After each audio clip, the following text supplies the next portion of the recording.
I don't know which podcasters you feel what about. If you like Sam Harris at all, and I do. some would say nobody hates Trump more than Sam.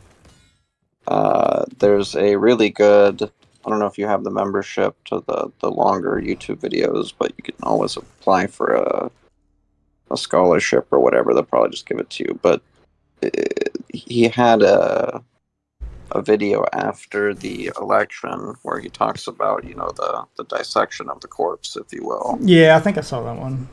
Had Trump in the And thumbnail. Yeah, I think I saw that one, or rather, listened to it. But yeah, let me see if it's the one I think it is. But the point I'm is that trying to remember the title of it. I think it the was something like what so happens next or something like that. did you listen to the whole thing? I did. I mean, I was at work, but yeah. Because I thought about our first debate, and I mean, a lot of people call me a Sam Harris disciple through and through. I thought that a lot of the points he made, right, about issues that went beyond the economic were quite astute. I was wondering what your take on that was.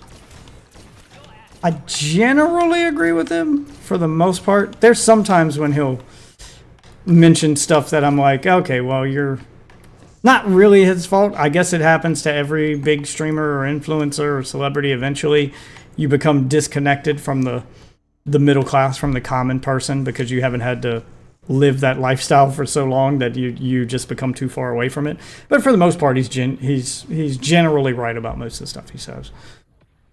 He has a very analytical approach to things that are grounded and just very rational, which I appreciate. Doesn't What feel did like you he think puts a though lot of about feelings into the stuff that he does. what did you think though about the points he was making? If you want, like I can throw one Yeah, like down, for which example. one? Yeah, like which one specifically are you driving at? Well, I'll give a general feedback. From what I can see, he was, amongst other things, trying to desperately beg the left to end their wokeness because based Yeah, on the election results, everyone is sick and tired of it. yeah, that's one of the things I agree with him on. That I like. Like I watch Destiny streams, and Destiny doesn't seem to think it's as big a deal as Sam does. I think Destiny's wrong, which is weird to say because I generally agree with Destiny, but I think that played a bigger role than Destiny realizes. I think he's a little disconnected there. I think most people like it's so weird because Destiny gets close to the right answer and gets close to like what Sam's driving at about the woke stuff, and then like says, but woke stuff wasn't really the problem. And I'm like, well, if you're talking specifically about Kamala's campaign, no, the woke stuff wasn't the problem because she didn't really have a lot of woke stuff in her campaign. Like if you paid What did attention to her campaign, she was doing mostly the stuff that the right side usually does. She was very pro-America, very pro-gun. You know, it was most just of their talking points. just because there's a ton of things, I just want to go through them sort of rapid fire if it's cool with you. What did you think Yeah. about Sam's position on how these essentially obviously pro Hamas people have just been getting the easy treatment, even though, to quote Sam, even a non-Jewish person can see how shameful this is. I mean, Twitch is a big instigator of that. Like, I felt like he was calling out Twitch without calling out Twitch, because Twitch is pretty much like Twitch is the platform that has, like, fostered that community. It just, like, it's the tip of the spear when it comes to that stuff. What did you think about? And sorry if I smoked a bowl like 5 minutes ago. I'm a little faded, but what did you No think worries. about I'm just having the? a chill zombies grind session and just, chatting it up. What did you think about his point with trans athletes, especially Imam Khalif, just basically getting to do whatever they want? I mean, I think especially Imam Khalif at this point. He's not wrong. The problem that I have with that stuff is, I mean, I'm not a sports fan in general, so I typically just don't like dive into the topic. But I do know All what I mean, though, fair sorry to is. interrupt. Yeah, Sorry to yeah, go interrupt. ahead. All I mean is in the context of how it affected the election, right? Yeah, Because that's it's essentially what his rant's all about. of those. Is the Yeah, well, I dice. mean, all of those are like pieces of a bigger puzzle. Because I was talking about that with my wife, and I was like, this is the stuff that like, it's like death by 1,000 cuts when it comes to that woke shit and how like why nothing could stop Trump, because every time something bad would come out against Trump and have people like second guessing whether or not they should elect him again, a new woke thing would get shoved down their throat and remind them why they liked him in the first place. So it's not just the trans stuff. It's the like it was in video games, it's in movies. Like the trans stuff happened in sports, and then when that would start to die down or something crazy would come out against Trump and people would start to question him, then Dragon Age Vanguard launches, or the Veilguard launches, and that's a game that has top surgery scars as a cosmetic option in a fantasy game. And like every other conversation is about a character coming out as non-binary or coming out as trans. Like that game very heavy-handedly shoves the agenda down your throat, which just reminded them, oh yeah, this is why we want Trump, because we're sick of this shit. And then that would start to wear off, and then a new Disney movie or Disney trailer would come out doing the same thing. This is the gayest Star Wars ever. Oh God, that's right, they made Star Wars gay. This is why we're voting for Trump. Yeah, like all of those little pieces start to fit together to form a bigger picture. Well, and the reason I'm asking, there are a couple more, but maybe I'm just misremembering it. I've had a lot of long nights. But the first night we debated, you seemed, from what I remember, don't correct me if I'm wrong, you seemed to think that the issue was of an economic one, and I was pretty heavy in hammering down the. I mean, I talked a lot about the Israel one, to be fair, but I don't know. I guess what I'm asking is, do you feel? What do you think? Because Well, I mean, all to right. be So at the time of that, let okay. me finish. Sorry, I know I'm running on rants. Just give me a second here. So I guess what I'm asking in a nutshell is, everyone was wrong about something, right? Even I was wrong about something. I thought he was going to win just a little. He won a ton, right? People were shocked at the results of the election. Everyone, myself included. I think the biggest thing I missed is how many people were actually going to vote for him. In retrospect, what do you think we were all missing?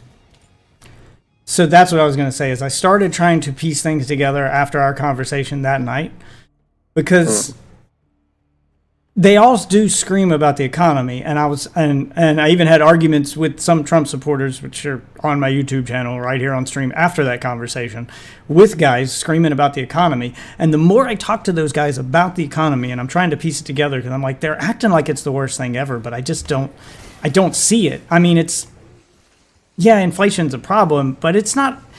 It felt like they were over exaggerating how big the problem was. And the more I started trying to piece this stuff together, the more I realized they don't really care about the economy. That's never what it was really about. That was that was just a way to legitimize their choice, because they don't want to come out and say the real reason. And the real reason was, I'm sick of your woke bullshit. I'm sick of, because anytime that they try to have that conversation and go, well, I'm sick of the woke shit, everybody looks at them like they're crazy, and they go, well, trans people are only less than 1% of the population. Well, there's only like 3 trans people in all the sports. Yeah, like they start like, it's an argument that they know they're technically wrong on, because they're not arguing about facts. It's about feelings. And even though all of those facts are true, even though trans people do make up less than 1% of the population, there aren't that many trans people in sports. If you look at the total number of movies that come out, the number of movies that have trans stuff shoved in them, or video games that have, wokeness shoved in them, etc., it's not that many. It doesn't matter, because it's not about the numbers. It's about the feeling. And the few that do have that stuff shoved in them are the ones that have the most advertising budget, are the ones that get talked about the most. So they're the ones that they're constantly reminded about. Every time they turn on their TV, they're reminded that this is happening. Every time they get on their Twitter feed, their Facebook feed, There's a new article every day about a new woke thing in something, and depending on which article you're reading, they're either championing the fuck out of it or it's something that has to stop. Yeah, like depending on which side they're reading. They're just tired of hearing about it. It's a feelings thing. Can I do the Piers Morgan thing impress you though? Yeah. Well, yes, but I mean, not yes, but I agree. Also, though, I mean, if you look at the poll results, I mean, clearly there were tons of people that were not MAGA rednecks who were either center or center left who actually did share an abundance of positions with the MAGA nut jobs. For example, if I remember correctly, based on what Sam was saying, the places where Trump felt that trans was a big issue, meaning geographically, he spent 3/4 of his ad share just to remind them of things like a gold medal Olympic winner of the females boxing category was, in fact, I mean, whatever the situation was, it is what it was. I think there are actually a lot of people who would consider themselves, quote, Democrats on the left or on the center. They'll vote for whoever they think is reasonable.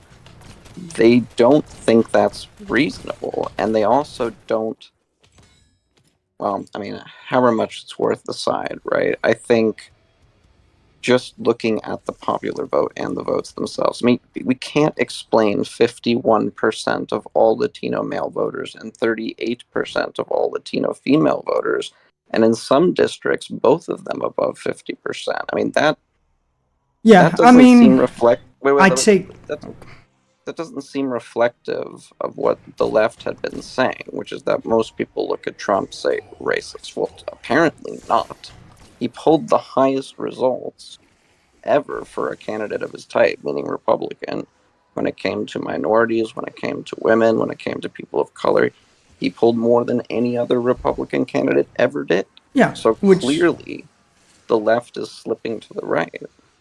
Well, what I was going to say, which is why they leaned way too fucking hard into this polling data that was never going to be accurate.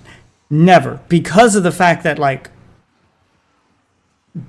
being on Trump's side makes people think you're racist. Yeah, like, it's so polarizing that most of these people are never going to tell you the truth on a poll to begin with. So it doesn't matter. Ask them whatever you want. They're not going to tell you the truth. So the polls just inherently are going to be inaccurate. And I know this is anecdotal, but, like, I noticed it at work, and that's what made me reevaluate it after our conversation. Is there's a Hispanic guy that I work with who, you know, would say he was voting for Trump.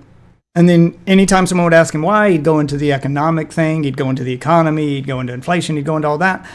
But that's only if you questioned him about it. If you paid attention to what he was doing every other day, every time he wanted to show you something that pissed him off about politics, he wanted to show you something from the left that made him angry, and he wanted to be like, this is why we need Trump. Like, if you paid attention anytime he brought it up and not someone else, he wasn't showing you economic shit.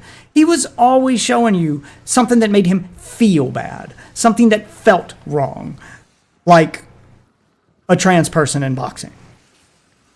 It was always that kind of stuff. This feels wrong, and I don't like it. So I'm going to vote for whoever can make it stop. But if I admit to this, people are going to think I'm racist. If I admit to this, then I'm going to be all kinds of, like even other Hispanic people would call him would think all kinds of crazy shit about him because, oh, you're a Hispanic guy voting for Trump? What are you, a race traitor? Yeah, like so they're never going to admit that in a poll officially. Right, but what I'm saying is 51% of Latino male. I mean, that's not an odd duck in a group. Right, which is why I say my quote unquote polling data is anecdotal because it's just the people around me. And I mean, there was more than just him. I know quite a few Hispanic guys that were on his team at work too. But I'm a small sample size. I'm just saying I know it's anecdotal because I'm one guy and I know a handful of Hispanic guys voting for Trump. That's not representative of the whole country. But now that the election's over, maybe they were kind of representative, because you look at the numbers now that they're not lying to polls, now that they stepped in the booth and told the truth, it seems like he wasn't in the minority. Well, can I give you a different perspective from the same side of the coin? So my dad, he's a sociologist, which is, to me, that's like the most egghead thing you can be, a sociologist. It's really funny, actually, to tie it back. So one of Ben Shapiro's catch lines, obviously I watch him, is there's nothing more useless than a sociology degree from Harvard, and that's actually what my dad has. So it's Well, kind of funny. that and liberal arts, am I right? Something, right, lesbian dance theory. But so my dad, he studies immigration, and I grew up with a lady named Sylvia from El Salvador. At some point, she was like a live-in nanny, right? So she stayed Monday through Friday. She went home to Simi Valley on Saturday, Sunday, right? She took the bus, as they say. This was back in, must have been 90s through 2000s, early 2000s. When she was getting older, her daughter Amanda would stay with us, and Amanda was like a housekeeper. This wasn't like a fancy manor maid thing. It was just like a basic help us clean up thing. And we employed many members of their family. We still keep in touch, right? Blah blah, all that. But yeah, yo hablo un poco español, so no. But essentially, what anyone from, let's say, El Salvador back then, Venezuela, Argentina back then, I mean, certain parts of Mexico will tell you is that actually, no, they do not want open borders. They came from a place which is very dangerous and, Right. very hard to And they get want to here. feel And secure in the place they're going. Yeah. Makes sense. it's not that they want to feel secure. It's that they know for a fact what happens when you just let anyone come in, because a lot of them come from countries where that's exactly what happened, Which is right? basically the same Guerrilla thing I just said. terrorists in a But neighboring country I'll would let him just go finish. into their country, fuck shit up, and stuff like that would happen. They understand the value, and I mean, I understand security and feeling safe are two different things, right? Like, there's a Yeah. feeling component to it, but there is a rational, scientific, for lack of a better phrase, component of being secure. And I'm not saying they're right or wrong, but clearly, if we're talking about a community sentiment, right? Notice, especially with the Latino voters, Trump pulled high numbers for black voters, higher than any Republican did. However, not very high. But you could see how most black folk living in America didn't come here from somewhere dangerous, whereas a lot of Latino people either are second generation or they have grandparents here that are first generation. They actually do see that firsthand. And so now they're like, well, politics of who's actually at fault aside, we blame these people for not closing this border, these people being Biden and Kamala. Right? You could also see how, from their perspective, Kamala coming in and basically not having to compete for that spot and sort of being ushered in, the politics of that aside, they come from places when people, so they come from places where when people just appear in positions of power without them remembering exactly how they got there, it's reminiscent of sort of totalitarian governments. I'm not saying that's what Kamala was, for the record, but Yeah. it's reminiscent of people just appearing in a time of crisis and becoming a potential leader or the leader. I can't speak for Latino voters, but I don't think they like that very much at all. Like, No. they come here for Well, democracy, and they watched yeah. I mean, someone that's basically just part of get the ushered problem in. is a lot of those people screaming about the border never think about what it's like on the other side of the border. They don't think about where these people are coming from. They just think about the fact that they're coming here. So that's part of the problem. I mean, the real thing that led to him getting elected. It was, end of the day, it was just feelings. Like I said, all of those things added up to be pieces of a bigger puzzle. And And the truth is, it was no one issue.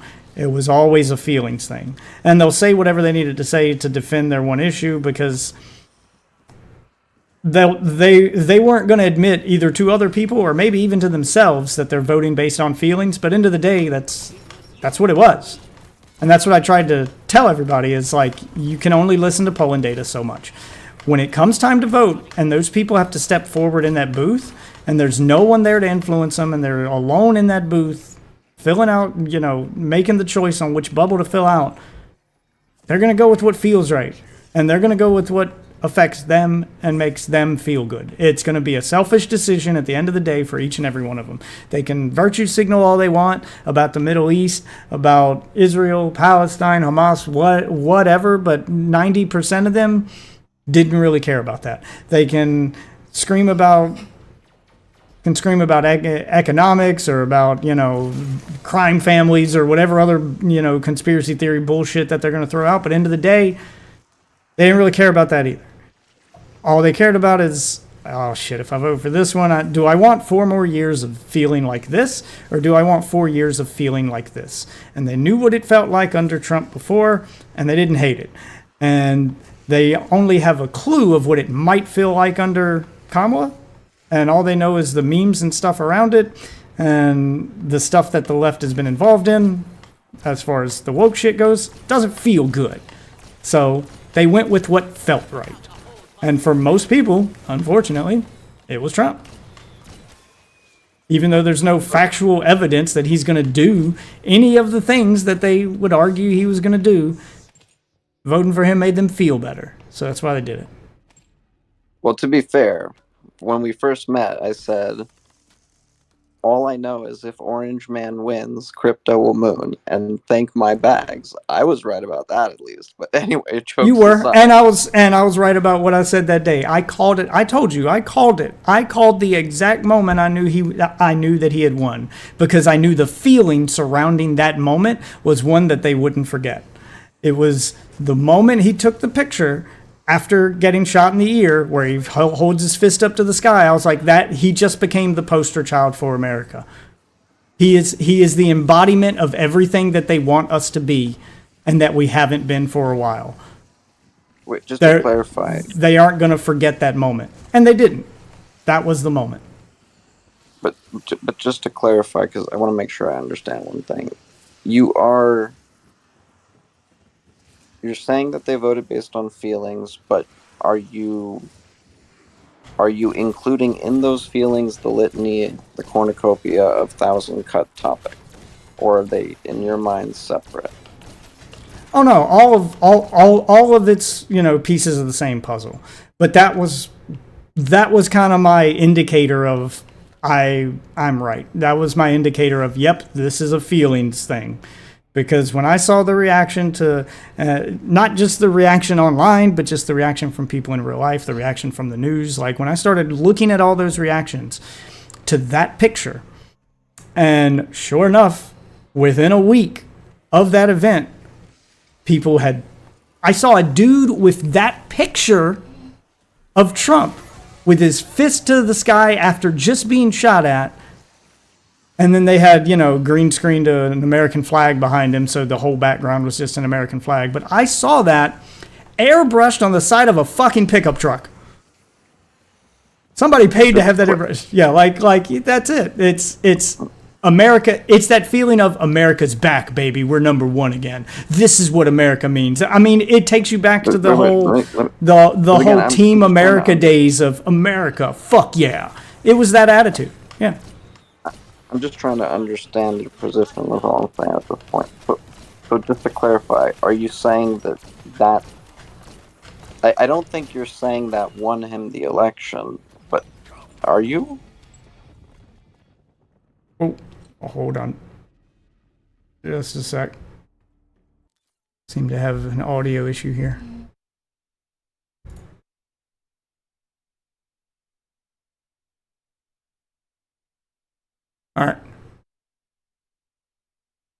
All right, can you hear me? Yeah, can you hear me? There we go. Yeah, everything just kind of cut out for a second there. I'm not sure what happened. Okay. So are you saying that are you saying that essentially won him the election? Not that moment, but that moment acted as a reminder for everybody. Like that was probably the biggest moment for him. But that moment alone didn't. No one thing won him. It's all part of a bigger. It's all part of a bigger puzzle. But that definitely got the most attention, and that amplified everything around it. It was that feeling, that pride in America that a lot of people felt like we've lost, because it used to be America, fuck yeah, the whole Team America meme, and just the whole, like, that was what America was known for, was having that American pride. And it feels like that's something we haven't had for a long time. And people started comparing those days, because again, the slogan is "Make America Great Again." Well, when was America great? It was when people could scream America #1, and they could have pride in country, and they could be proud of where they were from, and we were all united under that banner of America. Fuck yeah. And we haven't had that in a long time. So it's that combined with the, well, what is America now? Oh, it's the land of the woke. We're so divided, blah, blah, blah. But that's a unifying picture. That brought back those feelings of, this is what America is, damn it. We're the country that endures. We're the country that takes a licking and keeps ticking, man. We get back up. We stand up.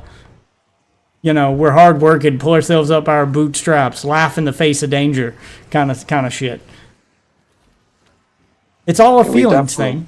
But that one picture, the moment I saw that picture, I was like, oh fuck, that's it. That's gonna be an iconic, historic picture now. That's gonna be the one that gives them that feeling, and they're not gonna forget that feeling. And I was right. They didn't. Yeah, I mean, I definitely don't. I mean, I'm still more like I was when we first met. I definitely don't agree with all of that. But that being said, let me ask you this: why do you think? I mean, now that it's over, we know how it affected everything. Why didn't Kamala distance herself from this? Like, why did she embrace what? I mean, let's agree that she had better polling data than we did, right? I mean, if anyone has good polling data, it's the people running for president. So why didn't she make a concerted effort to do any of the things that were cutting into her, right? Like to get to distance herself and not. Like, can I give you an example? Yeah. Go ahead. But I think I know what you're driving at. But go ahead, just so I make sure I'm on the same page. Well, I could come at it from different angles, but I'll tell you something that mattered to a lot of my family, for example. And my family are never Trumpers, right? Like that's what they are and what they always have been, right? They would vote for a literal dog before they voted for so An understandable feeling. So here's kind of the thing, right? Okay, my family, as you probably know already, is Jewish. Okay. My dad, I don't know how much I want to dox. Let's put it this way. My dad works at a major university in California, and that university may or may not have had, a 3-month encampment, and may or may not have had Jew exclusion zones, and may or may not have had, a night that ended with the LA Police Department going in and for 8 hours. California colleges are a crazy place. Yes. So you have this ridiculous Hamasnik stuff going on, and then you see a video of Kamala where she's giving a speech. Not a speech per se, it's more of a talk in a smaller room. Like maybe, I don't know, 70 people or something. And some guy runs up, starts screaming about the genocide. What about the genocide? The genocide this, the genocide that. And she says, I'm speaking right now. And, they get him to leave, obviously. And she says, what he is talking about, I understand that people are passionate and what he's talking about, it's true. And everyone in my family watching that is just like, what? What do you mean it's true? Can you be less? I think a lot of people felt that these were very easy things to to acknowledge were happening. Biden, on the one hand, as the president, was at the very least sometimes putting out messages that were like, these protesters are jackasses, to keep it short. Like, he at least was on some level being like, you can't actually scream death to Jews right in front of Jews trying to go to school. Yeah. Oh, of course But not. Kamala never made any effort to do that whatsoever. The comment she made about Rafa, I mean, again, I can't speak for our community, but the comment she made about Rafa was deeply disturbing. She says, I've studied the maps. If you go into Rafa, it'll be a disaster. Okay, well, they went into Rafa and killed Yahya Sinwar. And so a lot of people kind of felt like, I don't think you've, quote, studied anything. And what's to study? Gaza is a 5 by 25 mile long strip. There's not very much there. There aren't many major cities to hide in, especially once like most of them have been already searched. So it seems like the last place he could be is the place she's saying don't go into. It felt very disturbing. And when you add up all these things, you get a lot of people on the left who go, yeah, that's not cool, man. It's not just the feeling. It's the objective metric upon which morality exists. So Kamala's big mistake, was that she tried to basically please both sides. And as the old saying goes, when you try to please everyone, you please no one. And that was her problem. Was she wouldn't disavow some stuff or even acknowledge some stuff because she was scared it would scare away these voters. But then she would acknowledge or wouldn't acknowledge other things because she was trying to attract some voters, and in the end ended up just pushing most of them away. What she should have spent her campaign focusing on, and I know that Israel-Palestine conflict is quote unquote important for a lot of people. I could name other issues, but I would say the biggest issue and the thing she should have focused the most on had nothing to do with the Middle East. It had nothing to do with Israel or Palestine or Gaza or Hamas. She should have focused on white dudes. Fucking white dudes. They're the biggest voting demographic in the fucking country. And for the last 4 years, they have felt pretty hated by the left. They have felt like the left has done nothing but shit on them. And you needed to do something to bring them back. And she didn't do that. Where'd my shotgun go? Oh, there it is. Okay. Ooh, I thought I dropped my shotgun. Yeah, she did nothing to regain the trust of white dudes. White dudes are the biggest voting demographic in this country. And they're also the biggest voting demographic for Trump. You lost them to Trump. And if you lose, I hate to say it, as much as you want to talk about, like as much as she wants to harp or as they want to harp on inclusion and fairness and blah, blah, end of the day, the reality is, if you don't get the white dude vote, you don't fucking win. It's as simple as that. That's step fucking one. Right, but my question, and it could easily be about wokeness as it could be about Israel. It could be about the same kind of cuts, is my point. My question essentially is, knowing that, right, knowing that white male voters are a huge, important metric to secure to become president, why was she not disavowing these things? It seems a rather counterintuitive strategy. Well, because she didn't want to lose the voters she would lose by disavowing it. And in all honesty, even if she didn't disavow it, which she didn't, that really wouldn't affect the white dude vote. Most white dudes, the majority of white males, they don't give a fuck if she disavows it or not. They don't give a fuck about that. Most white dudes don't.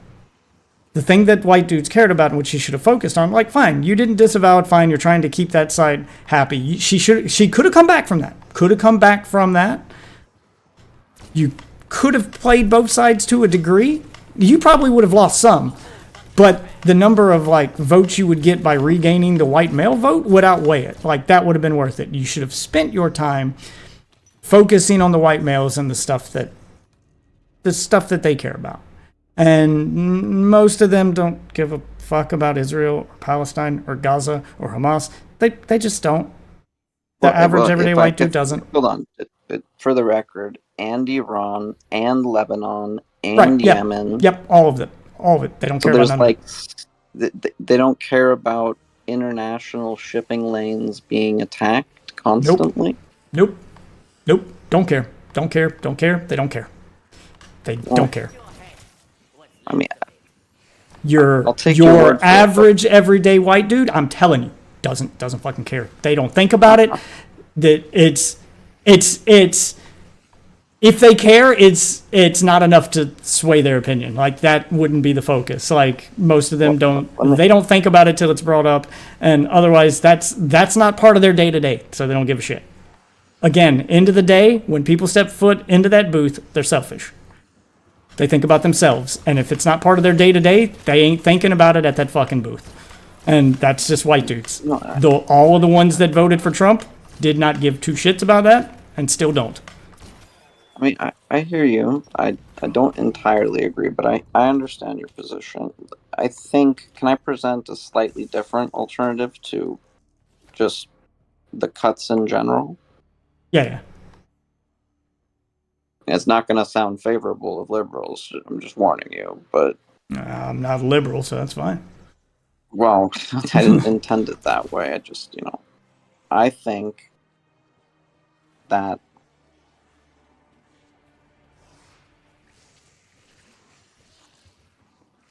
this. I think that,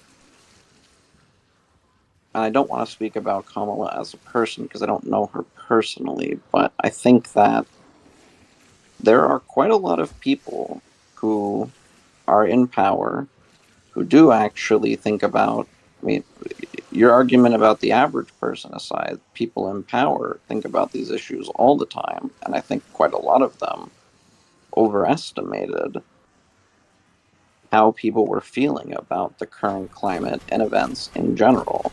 Forget about Israel-Palestine. Forget about trans people. Forget about wokeness. How about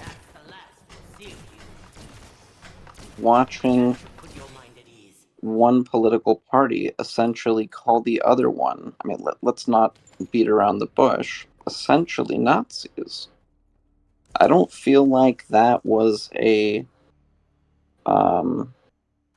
less than commonly used, well, let's say less than never used phrase when talking about people who had any differing opinion, even if you think those people don't have any good real facts, or they have no points, or everything is based on feelings. I mean, it was shocking, and sorry to do the circle back. I certainly can't speak for anyone but myself. I mean, but I'm literally adopted into a Jewish family, so I'm actually just straight European white, whereas my dad is like 90% Ashkenazi Jewish. So the irony is that, of course, all my friends, right, most of them in crypto over the internet were white dudes, boring as they come. And maybe it's just me, but I lost about, I don't know, 100 of them, 120 of them. I went from having like an insane online friend group to none. You want me to tell you what happened? Well, I literally got kicked out of a group for a person I've known for years the moment they found out I was Jewish. So I don't know if they don't have these feelings, like, pretty strongly. I mean, I just don't think that your assessment about the average person not thinking about that is completely accurate. I think so. I'm going to point something out to you because you're sitting here telling me that my assessment isn't accurate when you've said Well, I four just think things. that's When right, you've in my just opinion. you've just said four things in your explanation that prove it right. The first thing you said was you did this thing that they don't do, and that's part of it. That's the first part of it. You twice in this said, I don't like when you were first talking about Kamala, you said, I don't know what she's like. I don't know her personally. They don't do that. You talk to a Trump supporter, they think they know him personally. They act like he's their best fucking friend. They think they know him. They think they know what he thinks. They think they know what he stands for. They think they know what his feelings are, and they don't fucking question it. You have a very rational take on things that they do not. There is no rationale to be had here. Like, you can just talk to them and hear in the way that they talk that they're not talking rationally. They're talking emotionally. I can hear you talking. You're a very rational guy. They don't talk like you talk. They aren't analyzing things the way that you are. And Just to as far as clarify, getting kicked out of your group for being Jewish, I don't know the guys that you were associated with or what they believe. That's the rational take. But if I had to go on the feelings take, I would say that they have, they've seen wokeness being pushed by the left, and they probably believe that Jews control the media, and Jews are the writers on these shows, and Jews are probably the ones pushing all of that stuff. Can I just do you think most of my friends that are no longer my friends were Trump supporters? No, I'm not talking about your friend specifically. I'm talking about like the average everyday person. Like when I was trying to say that you proved me right, I was talking about the vast majority of Trump voters, not specifically your friends, but just Trump voters in general. The vast majority of, especially the white dude vote, that's how they would talk. The majority of them would not talk the way you talk. There is no analytical view of things. Trump made them feel a certain way. Trump's their fucking boy. What I'm saying is all of my mainly Democrat left friends, because that was the majority of my friend group, had such strong feelings about the issue that they literally came at me for being Jewish. So I feel like, based on losing almost all of my friends, that perhaps they do actually have quite strong feelings on the subject. But I just wanted to say, though, you're not everything we're going to agree upon, obviously. Obviously, I don't know your friends or those guys personally. Like, what you're saying makes sense. It could be because they had such strong feelings on that issue, and I'm sure that those people exist. I'm saying the majority of people aren't those people. The majority of people are, like, you go Midwest, you go the quote-unquote flyover states, like you look at the majority of the red states that heavily lean Trump. Hell, I'm in a swing state, and I can tell you that the majority of the Trump voters here couldn't point to Israel, Palestine, Gaza, or any of that shit on a map, nor do they fucking care to. That is not a day-to-day discussion for them. They don't give a shit. What they do give a shit about is that they grew up with Star Wars and it's gay now. And that, the left won't just... The left has basically spent the last 4 years making it okay to shit on white guys. You can see it online, and you can and they can see it in their media, and they can see it in person, that it is okay to make racist comments towards white dudes. It's okay to make racist jokes towards white dudes, but they're not allowed to say any of the slurs, but these other races are allowed to say all the slurs to them. They very much feel like the left has made it okay to hate white dudes, okay to shit on them. There are even groups of people who believe it's impossible to be racist to a white man. You can't be racist against a white man. They have institutional power. They have, yeah. I've been in their Twitter spaces. I mean, trust me. And the fact that Kamala addressed none of that, even once, was her biggest mistake. She did not speak to that demographic at all. And that's just one part of their feelings. That's just one part of it. There's also the loneliness part. There's also the, like, oh, we're hated by women too. So they're hated by minorities. They're hated by women. The fucking incel crowd. Yeah, like all of those things. All of those things stem from that community. They're all white dudes. They're all white dudes. And they're getting shit on from multiple sides. And the fact that you didn't even acknowledge their pain once, even if you weren't going to do anything about it, just acknowledge it and say that you know it's happened and probably would have helped. She ignored that demographic entirely and paid the price for it. Because that demographic is, and you can say it sounds racist, you can hate it as much as you fucking want, but this is America and this is how it works. That demographic is the one that matters most. It just fucking is. If you lose that demographic, you lose the election hands down, because you can scream numbers all you fucking want. You can go, well, half the country is female, so she could have got the female vote. Yes, and half of those females are married to white dudes, and they're going to vote with their husband. So that doesn't fucking matter either. The dude vote matters first. Hold on, bro. Let's slow down a bit. You're saying women are going to vote for what their husband votes for? That is exactly how my mother voted. Yes, a good majority of them are. They're going to agree with their husband. A lot of them do. There are a lot of quote-unquote trad wives in the fucking country.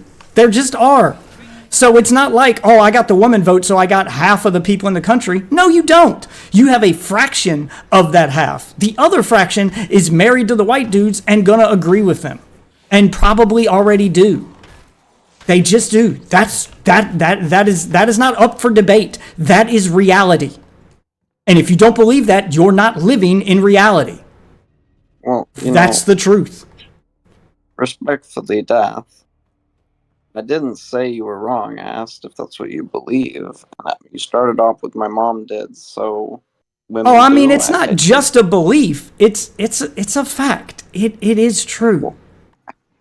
I'm not disputing it. I'm asking, what did the poll show was the actual case between white male voters and white female voters? I don't know. Well, I'm not looking at the polls. I'm looking at the election numbers now. Because again, women rely on polls. Women rely on polls. And the thing is, Kamala knew this. The Democrats knew this. There are commercials that she ran during her campaign telling women it's okay to vote for me. You can just lie to your husband and say you voted for Trump. She knew that these women were going to step foot into voting booths and vote Trump because their husband did. And she's trying to convince them you can just lie to him. That's how you're trying to win the female vote? Why don't you just go after the males and convince them to vote for you and their wives will follow? Why is that not your fucking plan? Why is your plan to try to get their wives to fucking... Yeah. Hey, this makes for better content. Chill out. Okay, like show some fucking passion. But it's just... that's debatable, bro. It's not a conversation. First of all, people are passionate about this stuff. They want to see passionate content. And I am passionate about it because it was an astronomically stupid move. Why are you trying to win the screaming at a single person? Oh, I'm not. Calm down. Calm down. I'm not screaming. I'm emoting. But, it is an astronomically stupid move. Why would you try to win the female vote by convincing them to deceive their husbands? What? Why is that what you did? And of course it didn't work. Of course it didn't work. Who ran her campaign? How were these decisions that you made? These were all mistakes. And all these mistakes added up to her losing. She had a terrible campaign manager. Terrible. Good content definitely comes from emoting, but it also comes from decent dialogue. I don't feel like there's much wiggle room for dialogue. Did I say anything untrue? Well, what's the argument? You know how I just said if you don't give wiggle room for dialogue, and then you immediately let me get in some dialogue, right? Dude, he's talked the majority of this conversation. That's what irritates me about talking to this guy. If I give a monologue, then I've done something wrong. On my stream! No, I'll let him finish. There really isn't much of a conversation when you start with, like, this is the fact, I know it to be true. Anyone else who disagrees with me is just wrong. It's like, I don't okay, do that well, often. I don't do that unless it is an actual fact. And that just is. That is an actual fact. That is yeah, the truth. but Death, and I'm saying this respectfully, bro, like, respectfully, sometimes you make claims about what massive swaths of people think, and I don't think you can actually prove that without data. We have the data. Who did they vote for, son? The data's in. What? The polls can say whatever the polls want to say, but they didn't lie in the voting booth. They can lie to No, a no, poll. Death, They didn't lie at Death. the voting booth. Those numbers are in. You've completely missed what I said. Sometimes you make claims about what people think. You literally say people don't give a shit about this or people don't give a shit about that. I mean, these kinds of I mean, how are you reading mass thoughts when it comes to passion on individual issues? Like that doesn't I'm seem. You can I'm see who I'm they pretty voted good. for. I'm pretty good at looking at those vote numbers and stepping back from the internet and reading the room. I'm generally pretty good at So reading let me give reading you the an room. example. Let me give you an example, right? Because we're just trying to have a conversation where we see more eye to eye, right? Okay, so here's where me and you have a disconnect. Clearly, we can agree upon one thing, which is me and you disagree upon how much people give a shit about the Middle East. We can agree upon that, right? We disagree on how much people give a shit. We can at least agree we disagree. Let's start there. You explain to me why on October 8th, the largest protests in New York history were out in the streets. You explain to me how that is Okay. juxtaposed to your claim of most people don't care about this at all. Okay. The I'm largest I'm gonna protest I'm in gonna history. try to I'm gonna try to make you see the bigger. Let me finish though. Let me Jesus finish. Christ. College, bro. You're mad because I want to get a word in, No, and no, no. and I just mean, give me a chance to retort. Like, is well, this going to let be a me back and finish forth my or? sentence then. Oh, Okay, damn. I'm sorry. I thought you colleges. were finished. That's a long ass sentence. Go ahead. Well, because there's a lot of things involving this. So, in addition to protests, people have been smashing stores. People have been walking through Teaneck, New Jersey, a majority Jewish neighborhood, almost every weekend. People have been assaulting Jews in record numbers. People have been harassing Jewish students. Colleges overlooked literal encampments of thousands of people shitting in buckets. Then the heads, the presidents of the major universities told Elise Stefanik that calling for the death of all Jews worldwide does not violate any code of ethics, Harvard, or any code of. You see, it's Yeah, not yeah. one I get thing. all that. There are Let hundreds me. of things Yes, yes. that And would indicate people.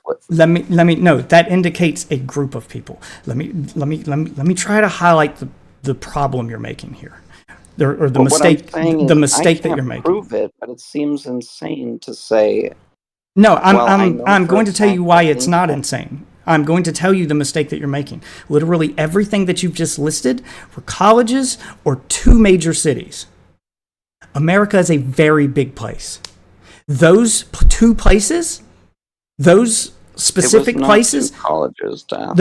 no, not two colleges, two major cities and a bunch of colleges. That's what you highlighted: New Jersey, New York, and a It bunch of wasn't colleges. just it, I, first of all, I know. Even if it was every major city in we America, had over there's 30 still airport shutdowns. yes, we did. But It's again, not two cities. again, again, I didn't say it was just two cities. I'll be super generous here, and let's just say it's every major city. Let's say it's Seattle. Let's say it's San Francisco. Let's say it's New York. Let's say it's It was yeah. Seattle. It Let's was say San yes, and I'm Francisco. It sure it was. was.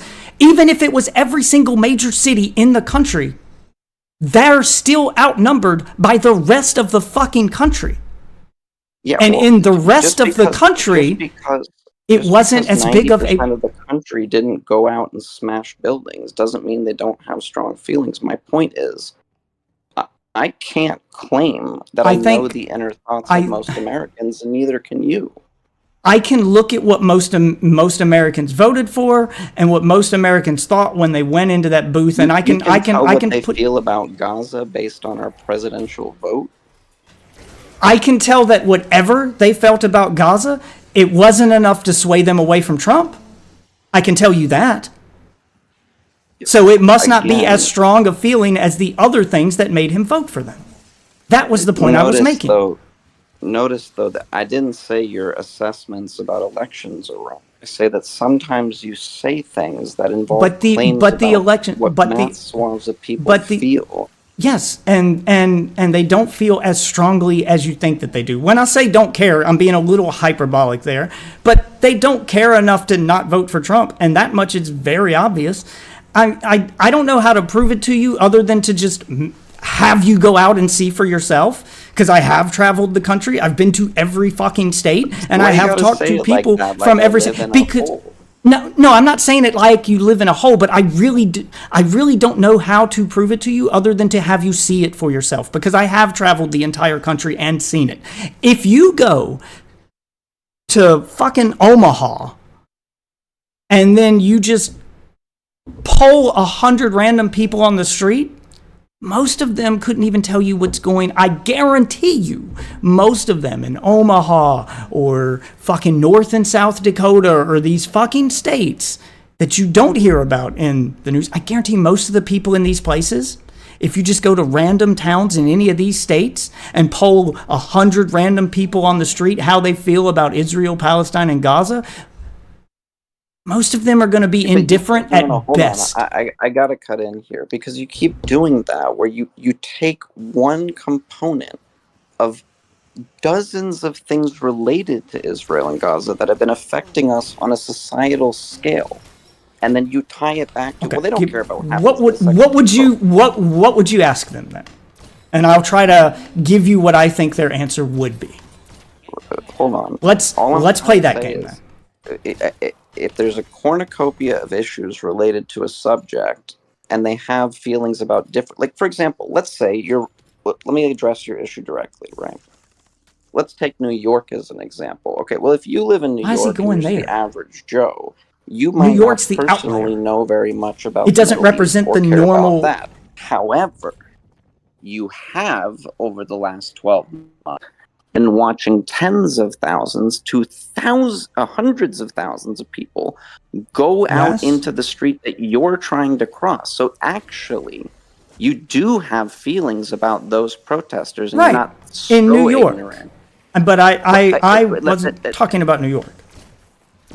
Right. I thought that Omaha, Nebraska might be one point to you, albeit New York is a huge place. It's sort of considered a place where a lot of people and culture is determined. And my only New York was not a swing state. My only point, right, is that people across America, I want to say the same thing to you, but respectfully, I'm not. I want to say, how can you not see that lots of people right now are worldwide watching literal Jew hatred spiral wildly out of control? Did you notice Amsterdam? This is their 5th night of riots. Have you noticed France? Okay, I admitted Paris, France 2 days ago burned because an Israeli soccer team was going to play. Right, I don't live in France. Look, I admitted I was a little hyperbolic when I said they don't care. I'm sure that plenty of them care, but they don't care enough to outweigh whatever made them vote for Trump. No, I'm not debating that. Because end of the day, the reality is when they step foot in a voting booth, and this is true whether people will admit it or not, when they're alone in the voting booth, they're voting for themselves. They are voting their interest. And if that's not the top of the list for them, it didn't make the cut. It wasn't enough to sway their vote. That much can be proven because we have the results of the election. That's how it happened. Well, let me address that claim directly. Would you say Michigan is a swing state? I'll have to look up the list of swing states. I think that might have been one of them. The one I'm in is definitely one of them, and I can tell you right now, Of course, it's a swing state. But I mean, I could go out on the street right now in the swing state I live in and ask 100 random people about the Middle East and how they feel about the conflict and how it affects them, Death. they're not going to have a solid answer. But go ahead. Death, please. Michigan is where the highest Muslim majority American population is. They most definitely give a shit. And also, Kamala and Trump both respectively worked extremely hard to win that string state. Trump got the majority of the Muslim I didn't vote say there. no one in the country did. And it's good that one swing state. You just said if I went to Michigan and asked 100 random people on the I street. picked a random place. Fine. Forget. Well, I didn't say Michigan. I said Omaha. That's in Nebraska. But I just picked Michigan now. Okay, well, I picked a random place. What I'm saying is, like, the majority of the country isn't that. You picked the place I just mentioned. I don't remember ever saying Michigan. I don't think I said Michigan. I said it, and you responded to it. My point is, if you're talking about swinging. Okay, well, if that's the one swing state that was majority Muslim, then obviously it's the exception, not the rule. What about Pennsylvania, where it's the majority Amish that helped swing the vote? I'm not sure majority Amish is what's wanting to vote there. It certainly helped, is my point. These issues matter. I'm not saying that it doesn't matter to anyone, or that. And again, I was being hyper about the economy for the record. And I know, because they don't participate in it. But I'm not. But you're like pointing at all of these like outlier groups. I'm talking about the country as a fucking whole. Swing states. Yes, and I haven't looked up the numbers. Maybe I'll pause the game and look it up here in a minute. The problem is there's a pause timer on this game. I guess I'll have to exit the match. But I'm pretty sure that if I look up the percentage of voters in Pennsylvania who are Amish, that they won't make up a significant percentage. Remember, we're looking at an. I'm not saying that they don't help. Yes, I know, but we're not talking about a future prediction. We're trying to just look at why things happened, and I think looking at swing states, not to mention. I'm just saying that the Pennsylvania thing was a red herring thing, because I don't think the Amish, and I could be wrong. And fuck it, god damn it. All right, I'm gonna have to look it up now because I don't like not knowing. I mean, again. Hold on. Matters when it comes to different groups coming up. Hold on. I just don't know why it's so difficult to get across that since the creation of the nation of Israel, people worldwide have had insanely strong feelings about it. That's not an American thing. That's been a global thing. Amish voters in Pennsylvania this year totaled 2,940. That is the total number of Amish voters in the entire state of PA. That did not swing the state. No, but those issues add up. There are groups. Yes, it mattered. That is what I'm saying. Yes, and those groups are smaller than the mass population, is what I'm saying. They make up a small percentage. They make up a fraction. The mass population, which again, proven by the actual, election results, the average everyday American, the mass of the country. You seem to be focused on small areas and small groups. I'm looking at the country as one big unit. And of that big unit, the vast majority of them didn't care enough about that conflict to not vote for Trump. Actually, I was trying to look at swing states because I think this isn't that much of a secret. They're the ones that matter. But more importantly, but yes, even in those swing states like PA and the one that I live in, they still voted for Trump too. Just to put a nail in the coffin of the aforementioned potential giving a shit about Middle East stuff, are you saying and I know yes or no's are stupid. You don't have to actually say yes or no, but if possible, keep the answer simple. Do you think that since the inception of that nation, people worldwide have had an extremely large amount of feelings when it comes to it in general. Would you agree with that? Yeah, there have always been some people who have had, it's always been a topic of discussion and there's always been feelings about it. I'm saying those feelings didn't sway this fucking election. That's what I mean by they didn't give a shit. They didn't, they didn't give, I will hedge that and say they didn't give enough of a shit to make it sway their vote. The vast majority of people did not give enough of a shit about that for it to be the deciding factor in their vote. But if you're the one saying it's all pieces in a big puzzle, I'm trying to say, well, look, all these little pieces add up. And it didn't add up to Kamala winning. The bigger pieces in the puzzle that mattered more are the ones she didn't focus on. That was my point from the very beginning. The average white dude, I'm not talking Jewish white dude, Amish white dude, I'm not talking like a specific group. I'm talking the average everyday run-of-the-mill fucking American white dude cared about Jews the fact. White. I'm white because I'm adopted. I'm just hedging myself to be specific. Just Jews the average. I get that. I'm not saying they are. I'm white because I'm adopted. There are such things as white Jewish people, but I'm just saying the average everyday white. You're not saying European. You're saying Ashkenazi. They're European Jewish people, but I'm not getting into even that still doesn't matter.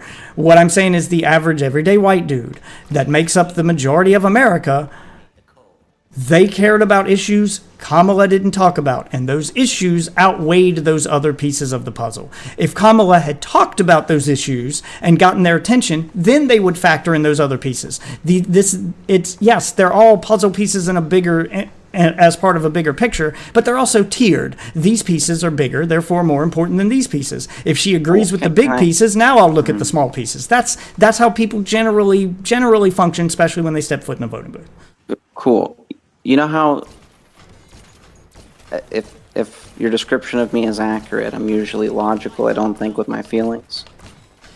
Can I just say I'm a bit triggered? Can I at least say why? Yeah. You can yell and scream and stuff. Content good. Let's go. I don't do that. It's not my style. I don't think it has merit. But no, that's no fun. What? There's a great line, which is it doesn't matter. If you go to the extreme right, Nazis will say Jews pretend to be white, but we all know they're not. And if you go to the extreme left, they go Jews are white. It's like, no, they're not Irish, they're not French, they're not English, they're not German. They're Ashkenazi. That's what you get if you take a blood test. Or you can be Sephardic or Mizrahi or Ethiopian, but you are not. It's very annoying. Ethnically Jewish, but religiously Jewish. I mean, it depends on what type of Jewish you're talking about, but I get your meaning. You can convert to Judaism. Absolutely. You wouldn't be ethnically. A white man could convert a white... in my wheelhouse... Like, this is literally what I grew up in, right? You know how many people convert? Nobody. You ever heard of someone converting to Judaism? Yes. It doesn't happen. Yes, I have. They did 2 years of Bible study. Okay. All right. Well, if you believe that there is not if you're honestly sitting here telling me, and again, I thought you a logical person who could disconnect his feelings for a minute. I know I'm in your warehouse. Okay. Just... All right. We'll take a step back for a minute. It is triggering for non-Jewish people to lecture me upon what it is. I'm not trying to lecture you on being what Jewish is, but people can convert to Judaism, and if you're honestly telling me that, and if you honestly, know what percentage of people do? Basically, nobody. No, you said nobody. Basically, nobody and nobody are two different statements. Well, to quote you, it's a small percentage, sure. It's a small percentage, sure, but some did. I was just making a point that there are such things as white Jews. The point is that doesn't even. Anytime you you're pointing at one extreme or the other, right? Anytime you're pointing at one extreme or the other, neither side is usually right. The answer is probably somewhere in the middle. Which is those people do exist, but they're a very, very, very small percentage. But they do exist. The point I was making was they're not even which I wasn't even talking about. And you know someone that's done this. Yes. He's Really? in this. He is in this Discord. The next time he's online, I will be happy to bring him in. You guys can talk. But So he was just some Christian guy, some Catholic guy, and one day no, I actually, think he I was want to a be Jewish. no. He was a Jehovah's Witness guy who married a Jewish woman and converted to be with her. But yes, that happened. Just for my understanding, like an Orthodox conversion, or just I feel like being You'll have Jewish to now. you'll have to talk to him. I know that he Well, to does. quote Family Guy, Peter, it's not so easy to become Jewish. It takes years of study. What do you think a bar Okay. mitzvah is? It's like a Yeah. fuckload of studying to give like a Torah reading. Again, this is a conversation to be had with him because he can tell you everything he's gone through. I know he did spend years on it, so I'm assuming he did all that. But I don't know. I didn't talk to him about it. I'm not a religious guy to begin with, so I don't really give a shit. But he can believe whatever he wants to believe. He can worship whatever he wants to worship and marry whoever he wants. I don't really talk to him about it. Like I didn't Well, even question him on the touche. Jehovah's Witness stuff either. Uh, but the point is, I do know someone that's done it, and he is whiter than sour cream in a snowstorm, man. Uh-huh. But do you see why it perturbs Jewish people in general when people go, well, they're white? Yeah, I get that. If you're generalizing, I get generalizations in general No, when that's talking not to. why. It's because technically, especially in the context of the aforementioned subject, the conflict, right? One of the lines that they have to hear all day is that they're white European colonizers, when the I truth get is, that. And you're kind of hitting on the same point I was making about the white people and why they voted, about the white males and why they voted for Trump. Because one of the things that triggers them and that they hear all the time is that they're colonizers, they're the bad people, it's okay to hate on them. They get a lot of hate right now. And that feeling outweighed whatever concerns they had about the Middle East or even the economy. That's all I was saying.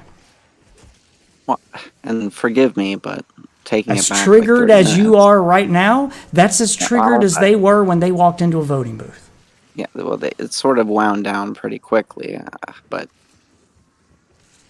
taking it back to the first night we met, and maybe I'm just misremembering it, but I do seem to remember you saying an awful lot that the economy is all they cared about, and that's what was deciding. I did tell you after that night I reevaluated things because that's all Fair they enough, were fair saying. enough, fair That's enough, all fair they enough. were No, saying no, at the fair enough. time. After evaluating them, I found out that that was more or less a dog whistle, a smokescreen. That was just kind of an avatar for their feelings. Their real feeling wasn't about. Especially after the conversation I had with the Trump supporter on stream, and you can go watch that video on my YouTube, where we had an entire argument about the economy, and by the end of it, after me proving him wrong on every single point that he brought to the table, he just flat out admits, well, Trump don't hate the white dudes like the left does, so I'm voting for him. Like, he just admits it. So, yeah, like after that conversation, I was like, yeah, so this is all just like, they're just talking points. In reality, he's already made up his mind. And the decision that he used to make up his mind was about his feelings. Everything else he's saying is just him trying to justify the decision he's already made. Let's do the Chris Williams thing, or whatever the guy's, not him, the other podcaster, Tom Bilyeu. Yeah, let's do the Tom Bilyeu thing. Have you ever seen so Breaking Bad? Just I real have, quick. but Okay, yeah, I have. right now I feel like we're in the scene where Hank dies. You're Walter White and you're pleading with the dude who's already made up his mind, and I'm Hank going, dude, you're the smartest guy I know, but this man made up his mind 10 minutes ago. That's what the voters were. Let me go first with the Tom Bilyeu thing. So, for my position not to be religious, meaning for me to not be a cultist, I have to say where I think I'd be wrong, right? So, I think I'd be wrong if my predictions, which I'll be specific about how what I think is really contributing largely to the derangement of this country doesn't occur. My predictions are that you can write this down in the prediction book. Within the next 4 months, you're going to see the first American pogrom where multiple, if not a dozen or more, Jewish people straight get lynched. and it will get worse from there. So if I'm wrong about that prediction, I hope you're and wrong. let me finish. Let me finish. And the more wrong I am too, the more I think that I need to reevaluate my position. That's how I would frame it, so that it's not a religious kind of, faith-based thing that I don't have to take an L on ever. Would you return that favor and tell me where or what would have to happen for you to think you're wrong about your assessment of whether the If it average person reaches cares that about point, that? if it reaches that point, which again, if you start talking about the average person, even if it reaches the point where Jewish people are getting lynched, which I doubt will happen, and I hope I'm right and that it doesn't, because I hope you're right too. because I've already kind of started to see the winds blow that a lot of people are kind of having buyer's remorse with Trump already, just based on his cabinet picks. But that's just me reading online stuff. The majority, like the average American, may not even care about that. I don't know. I don't know. But online, at least, it seems like there's quite a few Trumpers who are having buyer's remorse here based on his cabinet picks. But I'm hoping that it doesn't get that extreme. But even if so, I'm never in the position to judge the entire population based on the actions of the extreme. I don't think the average, even if Jewish people do end up getting lynched, do I think the average everyday American would lynch a Jew? No. No, I do not. Well, hold on. Let me respond to that. You're saying if the average person stands by and does nothing when Jewish people get lynched, then they don't have strong feelings? Maybe. Standing by and doing nothing is a hard read, because it could mean that they don't care, so they're staying out of it. Or it could mean that they're complicit. But they don't. Well, So it could mean that's that a they hard don't read. care. That they could, by contrast, not care if Jewish people get killed, and then you'd have to ask, well, Right, why which don't is why they it's care? a hard read. That could be the case, or it could be the case that they don't want to get involved. Doesn't mean they don't care. They just don't want to get involved. There are plenty of people who care about something, but if it's dangerous to get involved in it, then they might go, I don't want to get involved. I mean, I wish you guys the best. I do care, but I'm not willing to risk myself. I'm not willing to, yeah. So it depends on what the temperature is around it and how it feels. And it's always a hard read to read a non-action, is the point I'm making. Well, let me go nuclear, as they say.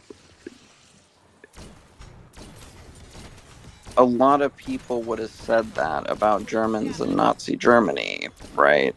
But I think I would have stuck to my claim, which is I'm pretty sure the average German person in Nazi Germany just didn't like Jews very much. And that's why they stood by and did Maybe. nothing. I don't know. I've never met the average German person during Nazi Germany. Maybe. Well, I think they were maybe called they were Nazis. just. Maybe they were. Yeah, but I believe every single Nazi soldier was evil and hated Jews? No, there were probably a good portion What of them about who like were the majority of doing. them? I don't know. I haven't studied enough World War II to know, and I've never met a Nazi soldier, so I don't know. But I mean, oh wait, I might have to put my wife on. Fuck! I didn't realize you were awake, and I didn't know that's where this conversation was going. She worked at the Holocaust Museum for 5 years. So it was her job to study all this shit. This is her wheelhouse. I don't know what if you're talking percentages, I don't know that a lot of that was fear driven, and they're I'm just thinking how armies work in general, and there's quite your average everyday soldier, especially at wartime, is probably just following orders and doing so out of fear of what'll happen to them if they don't. Doesn't mean that they agree with the orders given. I mean, hell, that happens in this country, that happens in Japan, that happens in every country. So why would I think that Nazis were the exception? I'm sure that it operated the same way. Well, I would ask you the same question about Imperial Japan. You think the average Imperial Japanese citizen didn't feel extremely xenophobic towards the Chinese that they were murdering in the millions? I don't know. I don't know enough about that. But I mean, all of when you're talking about any population, it all depends on the information they were given at the time and what they believed. Because what they believed, I mean, if they've been given propaganda and told to hate something, then they might. But at this day and age, it's harder to do that because of the internet. Now, at the time of Nazi Germany, maybe a bunch I think did, it's maybe a way bunch didn't. easier I don't know. now. Actually, I would say, let me get this out because I've said this to a lot of people. I hope somebody listens to me, but in Nazi Germany, let's take it back to the really early days, 1920s, right? Early 1920s. Like Hitler has just become leader of the Nazi party. It's still a very small party. Don't forget, it took them almost 18, 19 years Yeah, to yeah, get to 1939. it didn't happen overnight, of But course. so back then, if you wanted to disseminate anti-Jewish propaganda, you had to actually work. I mean, get 1,000 pieces of paper, draw offensive cartoons, or have some kind of pressing machine do it. It was hard. You had to go around, put up things. It wasn't the easiest task in the world. By contrast, a single person on Twitter, like, oh, I don't know, Jake Shields, 5-time MMA champion, tweets out to millions of people and tons of randos who see it amazing anti-Jewish propaganda. I say amazing in the ironic sense, like nonstop. I don't think the fact that we've watched our society go from I mean, Jews were already the number one victim of hate crimes before October 7th. 50% of all hate crimes is directed towards 2% of the American population. Since then, it has skyrocketed. So I don't know why it would be so hard to draw the conclusion that, in fact, one, the propaganda is working and quite effectively, and number two, that the people who are willing to make endless mental gymnastics excuses, like, oh, I don't know, the presidents of the major universities, I think you're actually watching in real time people hate on Jews. But I mean, I would say the same thing about any group. It's fairly obvious that when deranged neo-Nazi MAGA Trumpers run around and scream the N-word at black people, and just look at Hit the Giga Chat or whatever his name is on Twitter, it's fairly obvious that the people who stand by and just let it happen at the very least have less than favorable feelings about the average black person. It would be the same conclusion no matter what people. Like I said, it's hard If to judge a non-action. I mean, A lot of yeah, times, I like a agree. non-action could be that they do care about something, but they don't want to get involved in it. It's not. Yeah, It's I not. It doesn't. agree, This except doesn't feel for like the my fight. nuclear part where it's That like, I don't feeling know what of. the average It's German okay. thought. It's like, well, Okay. German historians can tell you I what feel the it's a bit average German disingenuous. thought. I Yeah, like mean, I feel it's a bit disingenuous to compare the average person and the way they think about issues like that to what the average Nazi soldier felt during Nazi Germany. That is that is a okay. completely different landscape. Like Yeah, that's not normal society. counter argument, in 1939, America had its first Nazi rally at the Madison Square Garden, where literally tens of people showed up, if not more. And on top of that, the I'm city of New assuming you meant to York had say tens of thousands and not tens of people. yeah, tens of thousands, right? If not hundreds of thousands, is what I'm trying to say. And you have to remember, at this point, New York City had already been watching daily street brawls that had gone into the Don't mean hundreds to of interrupt you people. hold on. I don't mean to hold that thought for just a second. I gotta play around with some sound settings again. Uh,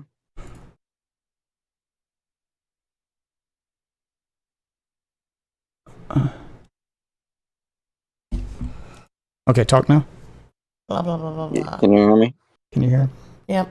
Okay, I was making sure my wife could hear me. Okay. All right, hold on. She is joining us here. Nice to meet you. Oh shit. Okay. So, Nice. so what I'm saying is, by this point in 1939, and even in America, New York City had devolved into daily street brawls over. I mean, there was basically two sides to it, to keep it simple. One side was very favorable of Nazism, and the other side was Italians, Catholics, Jewish people, Irish, all kinds of people that just did not want Nazism in America. So between the 1939 Madison Square Garden rally and the constant fighting that had been going on inside of American cities, especially New York, for almost 5 years, I don't think it was hard to say then what it is to say now. When people go out, wear masks, occupy buildings, smash things, and exclude Jewish people, and the entire intellectual community says, fuck it, let's let it go on for a good 3 months on tons of Right. Well, campuses. It's all I not was saying, hard. all I was saying was I am not throwing the entire United States population in with the actions of the people that were at those events. Those events, I'm not even if either. you add up all of the people who were at those events, they still make up a very small portion of the population. I don't use What those about as a all the wind professors chime to that? what the entire population thinks. Well, So, if we're gonna get into populations and what they think, I do know what the average German citizen thought. I do know what the average German soldier thought. I literally have talked to people. One in particular comes to mind where when America came in and the soldiers, of course, one of the camps, I want to say this was Bergen-Belsen, maybe? When they had already liberated one of the camps, and they came into the village that, was, that the camp was outside. And they made everybody come out of their homes. And they made them march up to the camp. And this woman, she said she's, maybe 16, 15 at the time. She said that they were all told that, they were working, that it was just a place where the Jews were working. They were not allowed up to the camp. It was dangerous for them to go up there. They weren't supposed to. So they were marched up there. They were given shovels, and they were told to dig. And they weren't really told much of anything else. And then the soldiers started bringing out the bodies. And she said that so many of them did not know what was happening. They did not know what was going on. They just trusted what the government, the military, told them. And in that moment, that's when they all realized what had been happening right outside the doorsteps. And they were appalled, they were sickened, all the normal reactions of a person. Point being is that a lot of people just go by what they're told. That's why this was allowed to happen. Because they were told there's nothing going on over here, you're fine. They were told they're just working. And you don't need to see what's happening over here. And it was a gradual decline to what it became. So the average person did not see. Let me say this: the average person who put blinders on did not see. If it did not affect them directly. Go ahead. But by the way, I don't know your name, so nice to meet you. I've been introduced that you're Death's wife. But can I respond I'm to Dark that? Witch, or Sassy. You can call me Sassy. So first of all, Bergen-Belsen was liberated by the British. Second of all, Okay, then it wasn't. Let me Buchenwald and Dachau were liberated by the Americans. The Nazi death extermination machine had, if you count way stations and temporary holding pens across the litany of countries that it was built upon, you're talking about, you could call it, tens of thousands of camps. If you're talking about places that were specifically designed for massive death upon arrival, places like Auschwitz, which was then expanded into the secondary camp, right? Auschwitz, Birkenau, you know, you are talking about people living in a village where for years they had been watching tens of thousands of people enter a space that couldn't house that number of people, and watching essentially techniques of body destruction which involved cremation, which would send pyres of smoke hundreds of feet into the sky. And if you burn human bodies, it's a particularly notorious smell. In addition to this, when you're talking about places outside of Germany, much less we could go into Kristallnacht, right? And the day after, you're talking about places like Austria, you're talking about places like Poland, where from the very beginning, people in the hundreds of thousands were moved outside of their homes and then into ghettos, such as the Warsaw Ghetto, which was walled off by brick and mortar concrete. Outside of the ghetto, meaning inside the city of Warsaw, a huge major city, people from their apartment buildings could look inside said ghetto and for over a year watch people be executed for no reason before they were sent, quote, to the camps. So I don't think, and by the way, I've talked to plenty of people. I'm a third generation Austrian immigrant, adopted, albeit, but my family comes from these places, right? Sprechen die Deutsch for like basically everyone but me. If you're claiming that the average German person through the 19 years of the Nazi rise, culminating with the deportation of Jews from Germany and subsequently every other country that the Nazis conquered, that they just had no idea what was happening and they're following orders. Well, respectfully, but that's cap. Yeah. And what I'm saying to you is that it's the nail that stands up gets hammered down thing. This isn't America. The average citizen does not own a gun.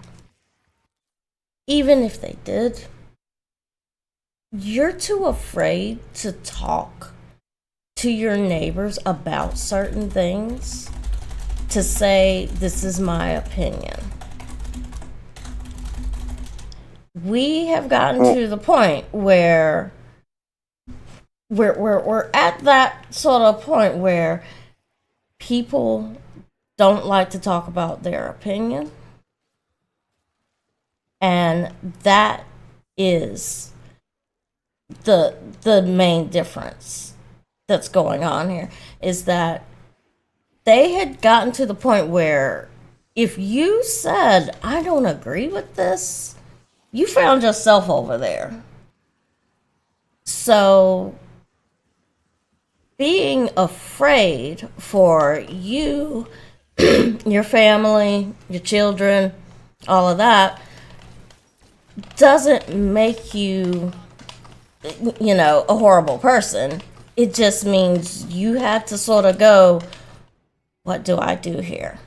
They were put in the position that, unfortunately, by the time they realized this was a fucking shit show, there's nothing they can do about it. There, it's like the poem where there's no one left to stand for me, because they all, did that. They all put the blinders on. They all said, well, I don't want to get involved. It's not, I got a family to think about. I've got this. Better people than me should be standing up. But unfortunately,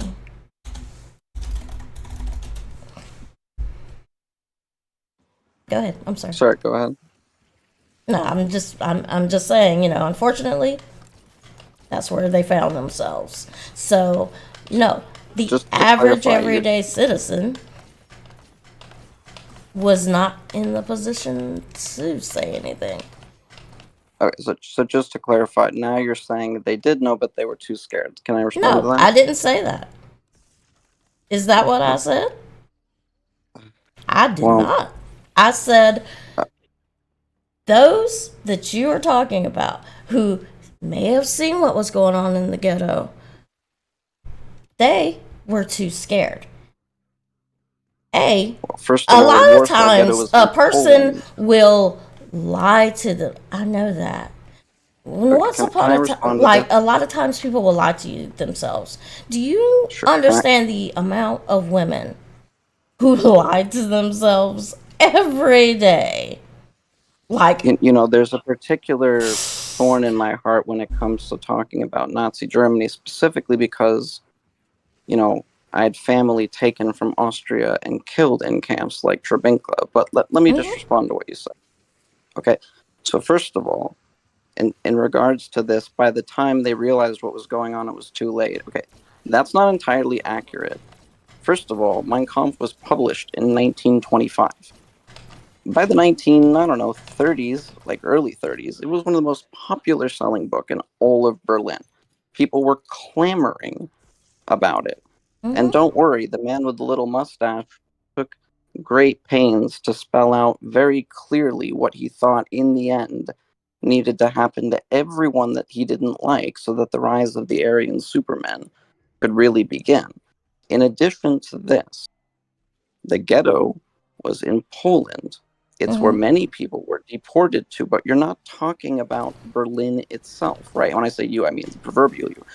Berlin, let me ask you this just to give you a chance to respond. You know what Kristallnacht is, right?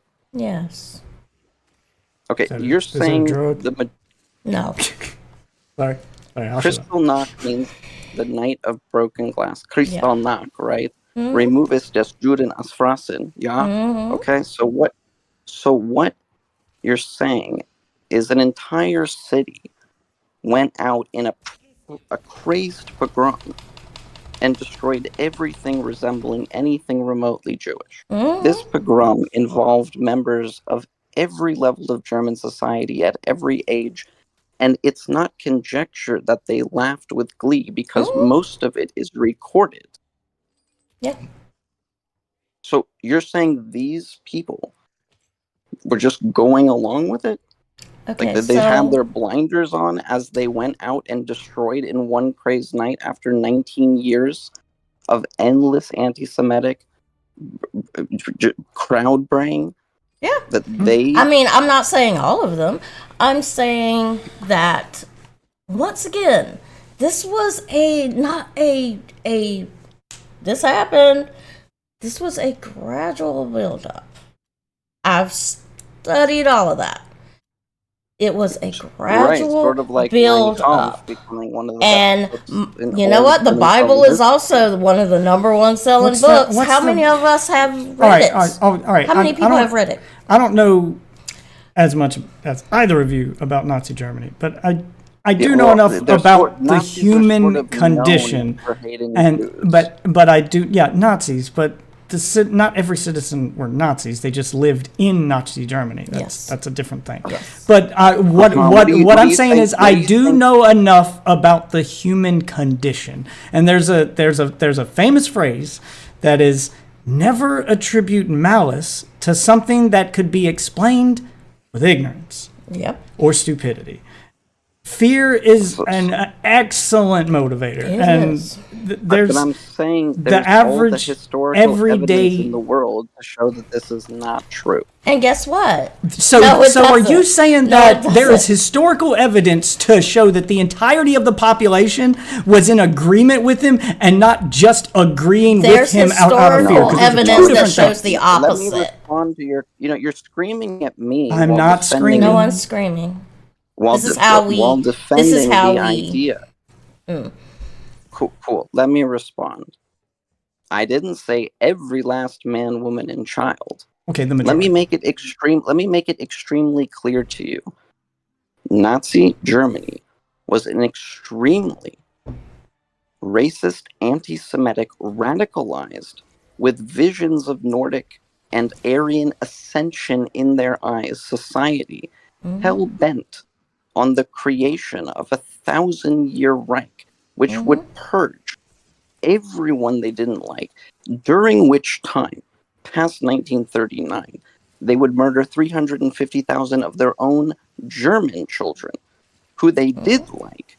They were so radicalized that 350,000 Germans were put to death, including men, women, children, for nothing more than having a minor birth defect or being old.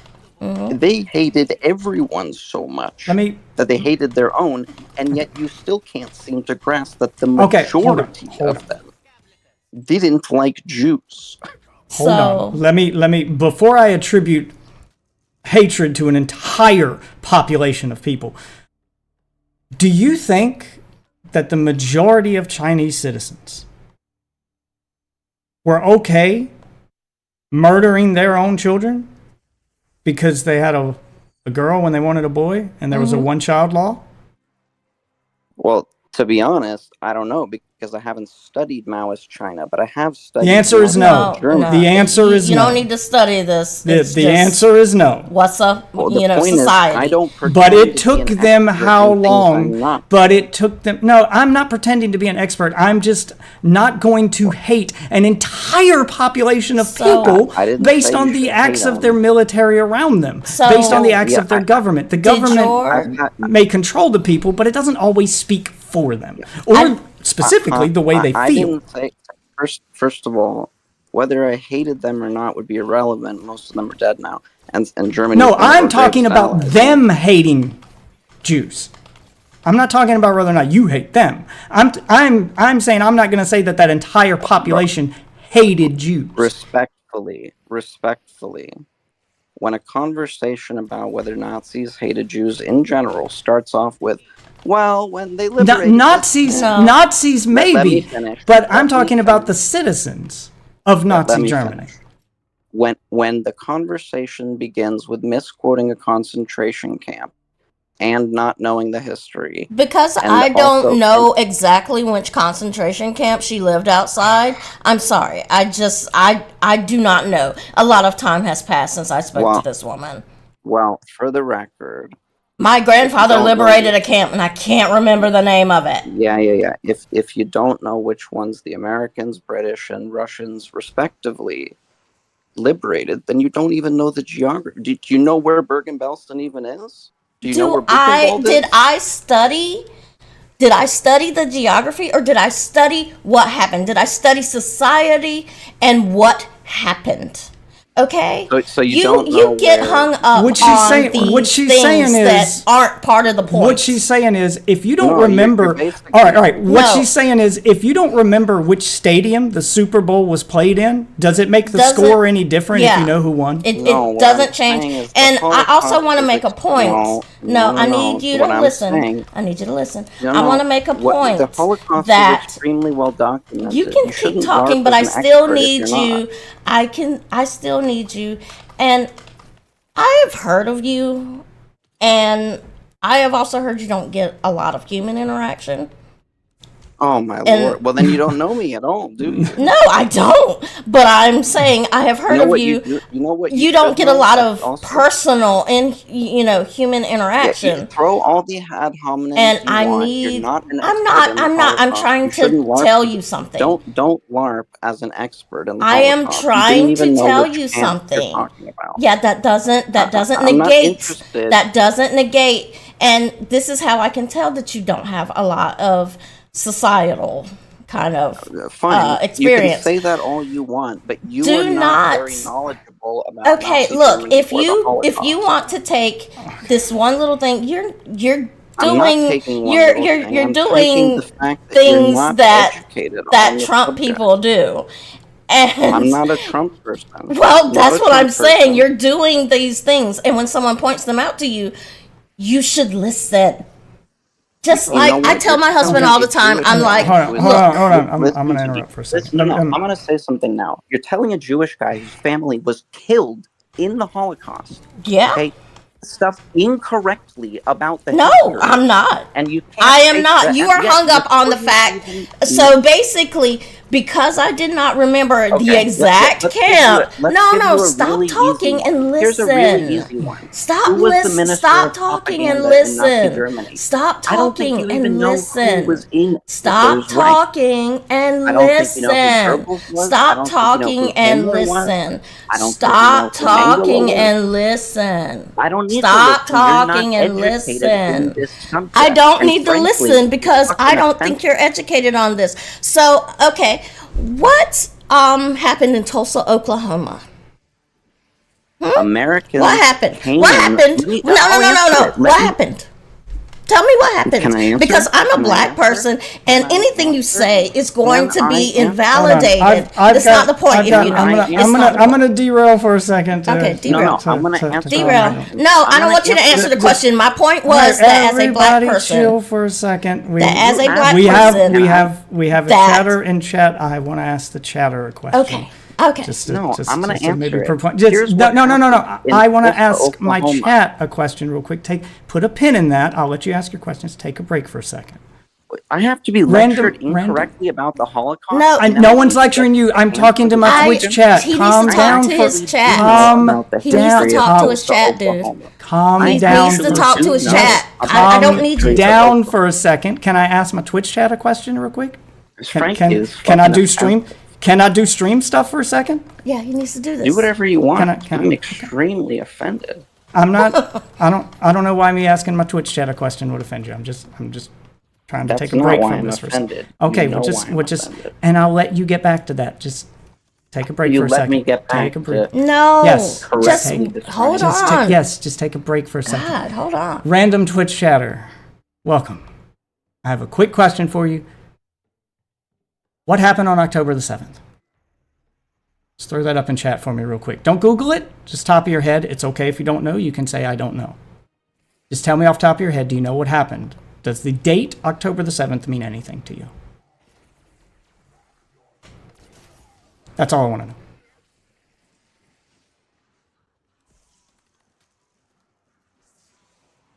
Not a clue. Thank you. Cool. Now can I answer the question? I'm sure there's probably a point to Tulsa, that. Oklahoma There was a point to that, was and he a- knows what it is. Cool. And Yeah, they but continue. he's Tulsa, not listening. Oklahoma was a town where black folk decided to get together and make a city separate from white folks, specifically because of how oppressed they were. They built a successful city. They even at one point had what was called Black Wall Street. At some point, the entire town was burned down in a giant lynching with hundreds of people being killed. At one point, they even had airplanes bombing from the sky. So first off, I do So actually at know. some Let me point, you finish. don't know Let me exactly finish. what happened. No, I'm not going to let you finish because I'm know making a what? point. You- There was a point to the question, and you have to listen. I didn't So- defend the racist.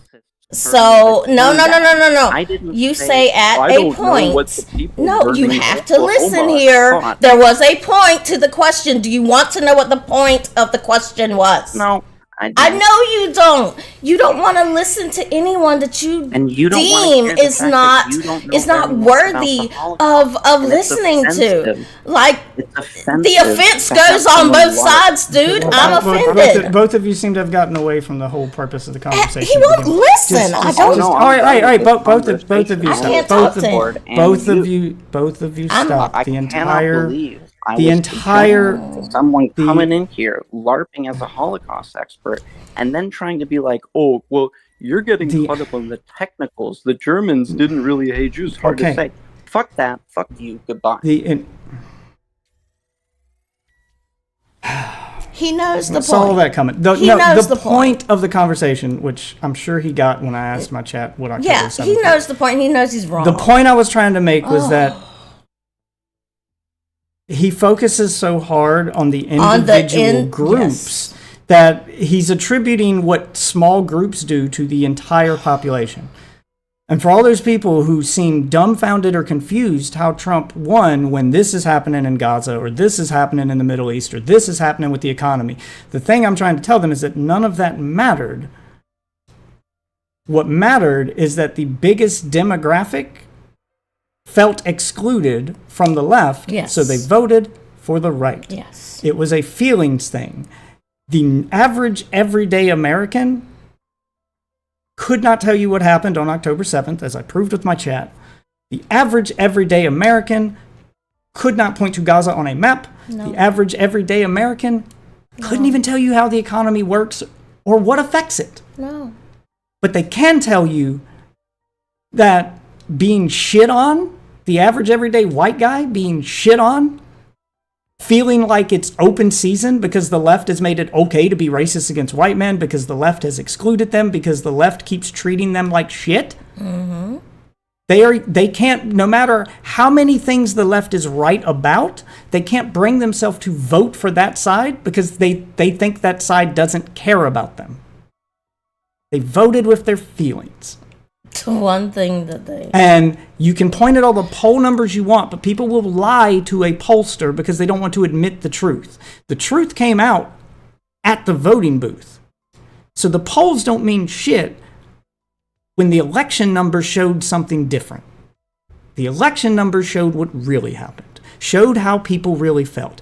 And all I was trying to get through to him was that I don't think I want to live in a world, and I didn't get a chance to say this because it is kind of hard to get a word in edgewise with him, especially when he gets worked up like that. But the point I was trying to make was I don't want to live in a world where I believe an entire population can just hate for the sake of hate. Yeah. I don't want to live in a world where like all of even one section of the human race can get on the same page like that. I don't think that's what happened. In any point in history, and he kept pointing to all different points, Imperial Japan, Nazi Germany, like he kept bringing up all these extremes, and I'm like, I'm pretty sure if we lived during that time and you talked to just an average person, not a soldier, not a samurai, not a Nazi, not one of the, but you just talked to the people who had to live through it and weren't involved in it, they probably had some feelings they weren't brave enough to express. They probably didn't agree with the things their government was doing. Just like today, there is not a single country on the face of this fucking earth whose entire population agrees with its government. That population does not exist. Not even in North Korea. No. Like it doesn't exist. In North Korea, they're scared to speak out against their government, but living in fear isn't living in agreement. No. That's why I said, because he kept going, so because they did nothing, I'm like, well, it's hard to judge a person based on a non-action. They could be not acting because they agree and they're complicit, or they could be not acting because they're scared of what would happen if they do. Maybe they want to, but they're not brave enough. There's a lot of different ways that can be interpreted.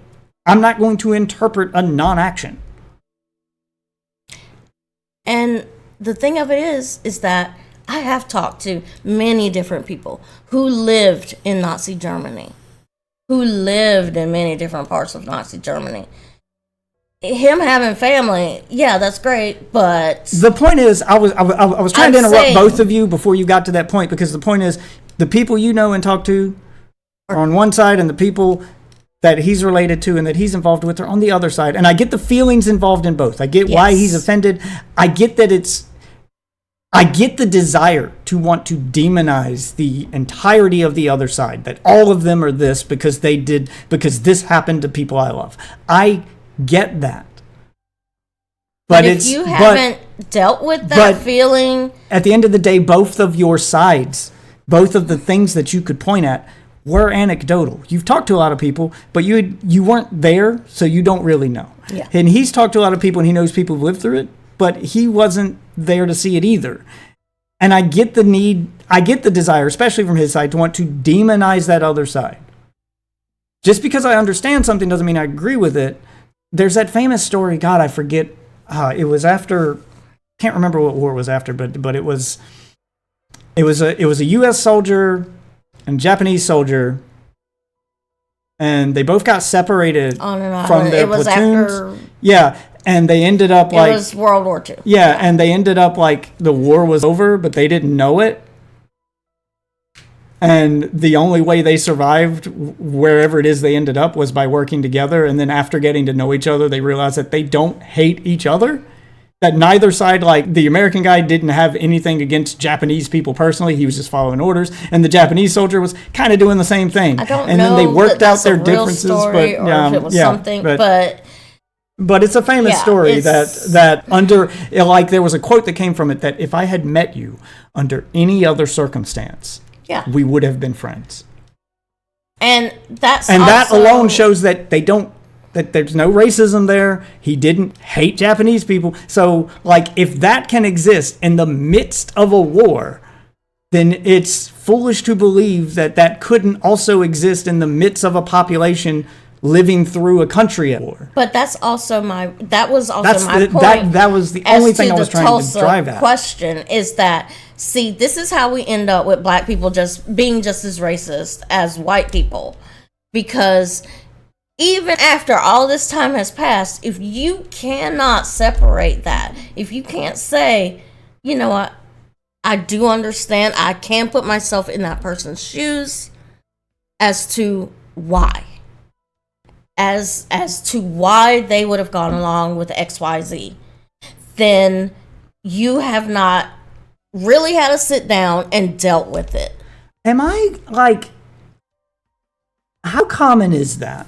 It's very common. Is the question, no, like this specifically, is the question I found myself asking in my mind as I'm having the conversation with him, and as we dug deeper into it, is how common is that people don't have the ability. What I'm trying to say is, am I the exception or the rule? Because I have the ability to step back away from something and look at the bigger picture and go, okay, they don't represent everything. It's not as bad as it looks. The normal people are here. Like the vast majority of the population is here. Like, I can step back and see the bigger picture. You and I are the exception, not the rule. So most people don't have the ability to do that? It's just like we talked about. Because that's all I was trying to drive at the entire time, is that if you step back and actually look at the election results and, like, just... And he kept wanting me to prove it. And I'm like, well, there's no way I can really prove it to you other than to have you go visit every state in the country and just poll 100 random people in every state and then look at the numbers when you're done, for you to do a personal poll. And even then, some people might lie to you. Like, there's the only proof we do have is the election numbers. And no, I can't prove what each person was thinking, but I can wager an educated guess based on what led up to it and the information available. Yes. And if these things that obviously he's passionate about were as big an issue as he thought they were, they wouldn't have voted the way they did. They wouldn't have voted that way. And it's just like you and I talking about how the majority of people are selfish. That is what this is. It's, I cannot take myself out of this. Oh, I'm pretty sure that there's a court that's going to prove Diddy did it. I'm pretty sure. I mean, they found 1,000 bottles of lube. You explain that. Good luck talking to them. The average person doesn't have 1,000 bottles of lube. Wait, do maybe they? He's do a they? lube Am I the exception? connoisseur. Does the normal person have 1,000 bottles of lube in their house? I don't think so. I don't know. You're right. I don't know. I can't prove it. Oh, no! We can't prove it. But he could be a lube connoisseur. He could just like lube. I just talked to enough working with the public. And when I mean he had no human contact, when I was telling you, is that he's a terminally online person. That's what I was getting at, but he wouldn't listen long enough to hear it. Well, you worded it poorly in the start, sorry. and he took offense by it. What I meant is that most of his interactions are online interactions. I still work with the general public, so I see people off the street. I don't think, and I could be wrong, I'm just going by information he's given me about, like how much time he spends online. I don't hear him saying that he goes out and talks to people very, very often. Maybe he did, I don't know. I'm just going by the information that he had provided me I can tell that he's not someone who works with the public and shit. Yeah, I talk to everyday average people off the street. Yeah. Every day they walk in the store, I work in a retail store where the public walks in. I get to talk to them every day.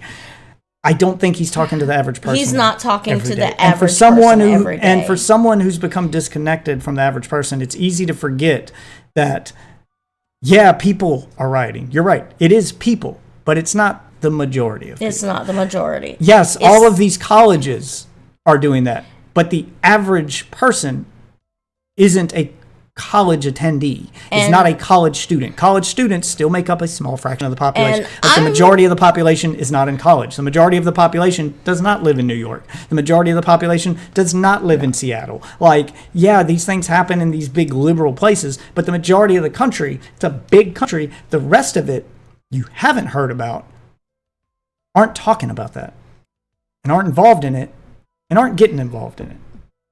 But they don't have a dog in that fight, so to speak, so they didn't take knowledge of that or their feelings about that to the voting booth. They took their feelings about things that affected them personally. And to the everyday average white man in this country, which is the majority voting demographic in this country, what they did take to the voting booth was the feeling that the left has left them behind, that the left doesn't care about them, that the left has demonized them, that it is now open season on the white man. It's okay to be racist against white dudes, that they're the like demographic it's okay to shit on. Yes. According to the left. So of course they gravitated to the right, the side that championed them. Yeah. The side that wanted to say, hey, you're not going to become a minority. Like, you do matter. Even if it's not a race thing, it's the you do matter though. Like, yeah, you can be racist against white who were just basically telling them it's okay to be normal. Yeah. So they weren't feeling like it was okay to be normal on the left. Yeah. Because the left focused so hard, and not even Kamala's campaign. Kamala's kind of victim to it. Yeah. It's everything around her that did it. It's the fact that she didn't speak out against that stuff and say that she doesn't agree with it because she was scared of losing those voters, that she ended up losing the bigger demographic in the process. She should have spoke out against that and said, no, it is not okay to be racist to white men. You can be racist against white people. Anyone who's telling you that doesn't know what racism is. You can be racist against every race. Like, she didn't even have to specifically say white men, just be like, we do have a loneliness epidemic among young males in this country. Yeah. Like, acknowledge the things that affect them on the day-to-day, and she did not talk about that. Trump in his campaign brought up lonely young men. They specifically targeted the group of lonely young men, group of young white men who were getting tired of getting shit on and feeling forgotten about. Talked about their money and their taxes and how they could be being exploited because they're not a minority, so they don't get all these tax breaks. Yeah, like they harped on that shit. Yeah. And even though a lot of it is not. And they harped on the fears that come with those feelings, such as you're not going to be replaced with DEI hires. You're not going. They harped on all of that stuff, where Kamala never mentioned it. All she had to say was things like, DEI is important, but we'll never hire a lesser candidate because of DEI. If there is a more qualified white man, he will get the job. Like, just little statements like that would have set their minds at ease. Yeah. Because she never said those things. But she was in a position where she couldn't. She could. She absolutely could. She could, She's gonna lose. She felt it's a trade-off. Yeah. You're going to lose some of those far-left voters who are just like, fuck white men. Yeah. But the number of voters you're going to gain on the other side outweigh them, so fuck them. Like, that's the thing. The left has a problem with not being able to just say fuck you. Yeah. And it does. It needs to say fuck you to some of the people in its own fucking party. Yes. And it doesn't have that ability. But I have a 20-gallon drum of this stuff, and libtards got me. I'm going in the twister, son.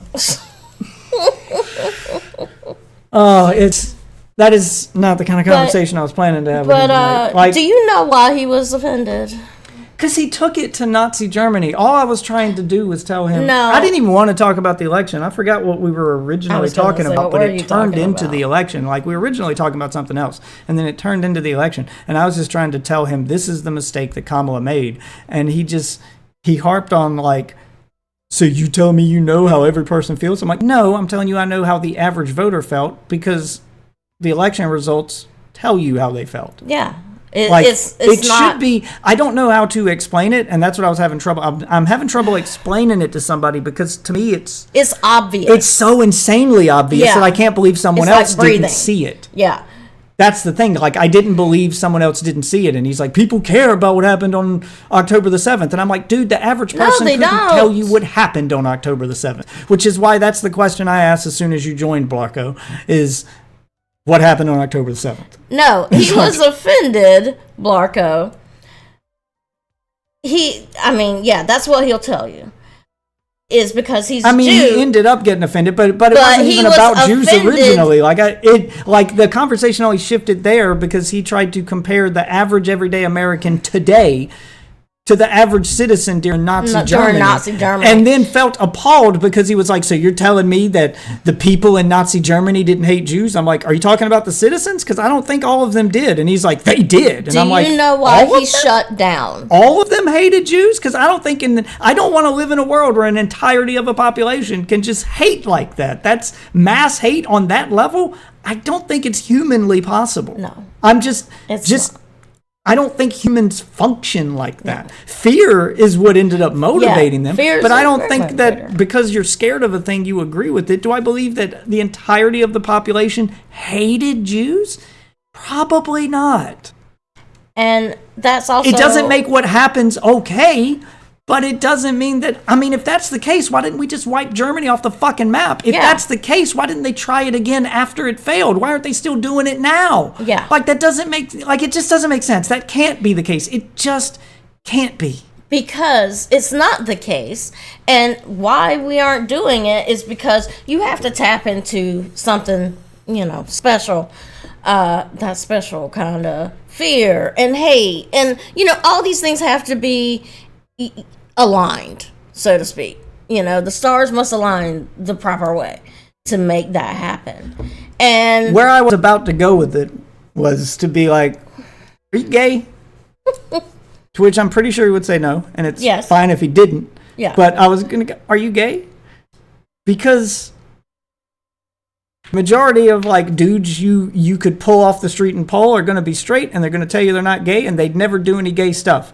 But if you put a gun to their head and put the fear of death on them if they don't suck that dick, I'm willing to bet the majority... Some people would probably die before they suck a dick, but I guarantee the vast majority of them would be like, well, if it's this or die, I guess I'll be gay for a day. For a day. That's the point. It's just because they did a thing under fear of death doesn't mean that they're actually that thing. Yeah. It doesn't count. We even understand this in a court of law. That's why if you're forced to sign a contract under duress, the contract is invalid. It doesn't count. It's not legal. That's the point, is that if you're under fear of death and forced to do a thing, you can't be held accountable for that thing. And we even understand that in court. So the reason he shut down, the reason he shut down is because he was never going to listen to me in the first place.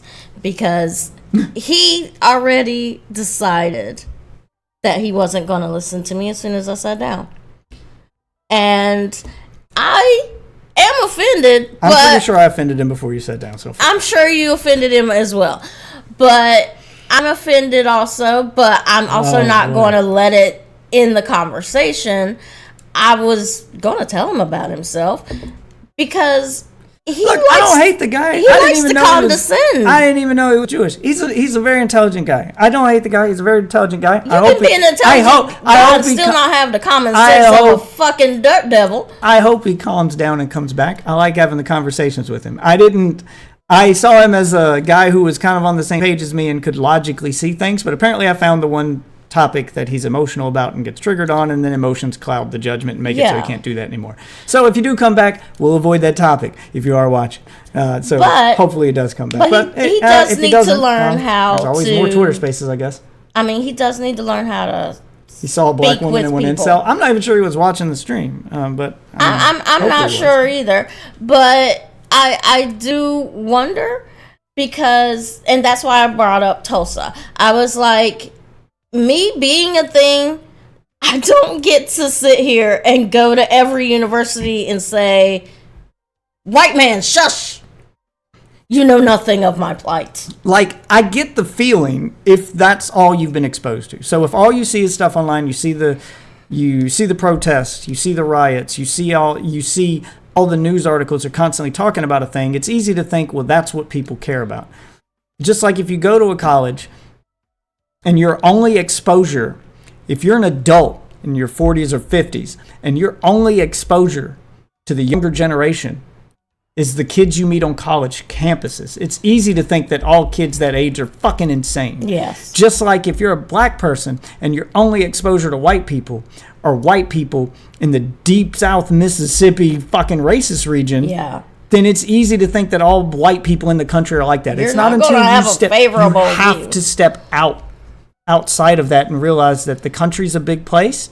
It's not all like this part. No. There are no two parts in this country that are identical. Even the liberal cities like Seattle and New York, they are different. There are no two parts of this country that are the same. No. And that's something that it's easy to forget if you've either never or it's been a long time since you left the space you're in.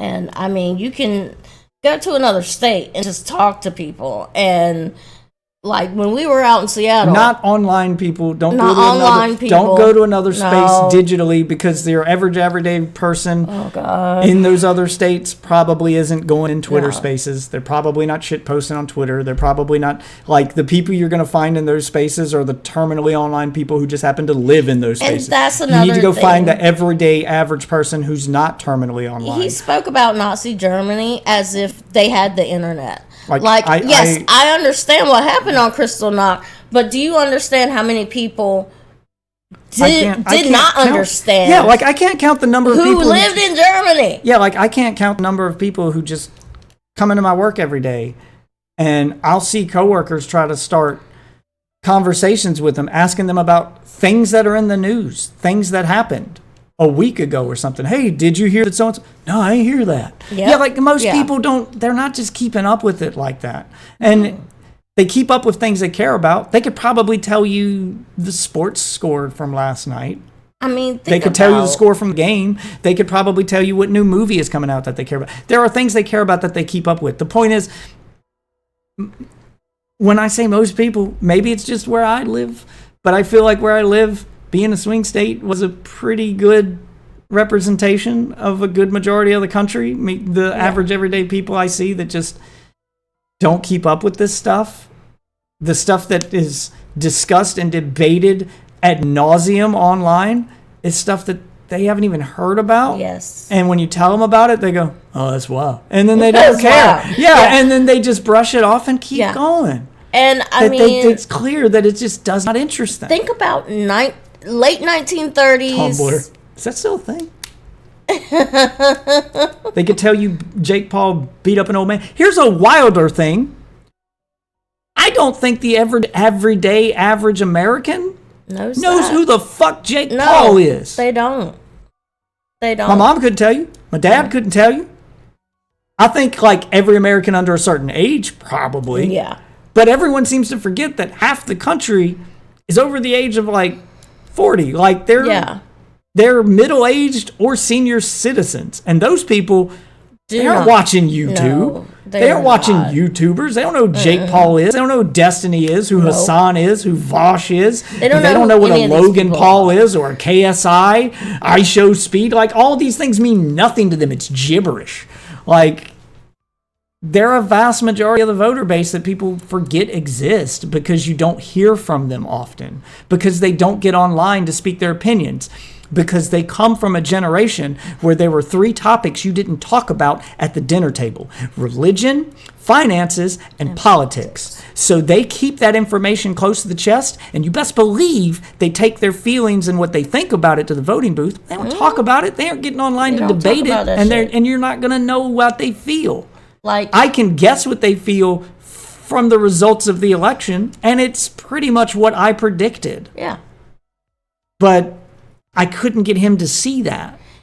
And, if he would have listened to me long enough, my point was that late 1930s and early 1940s Germany, they didn't have the internet.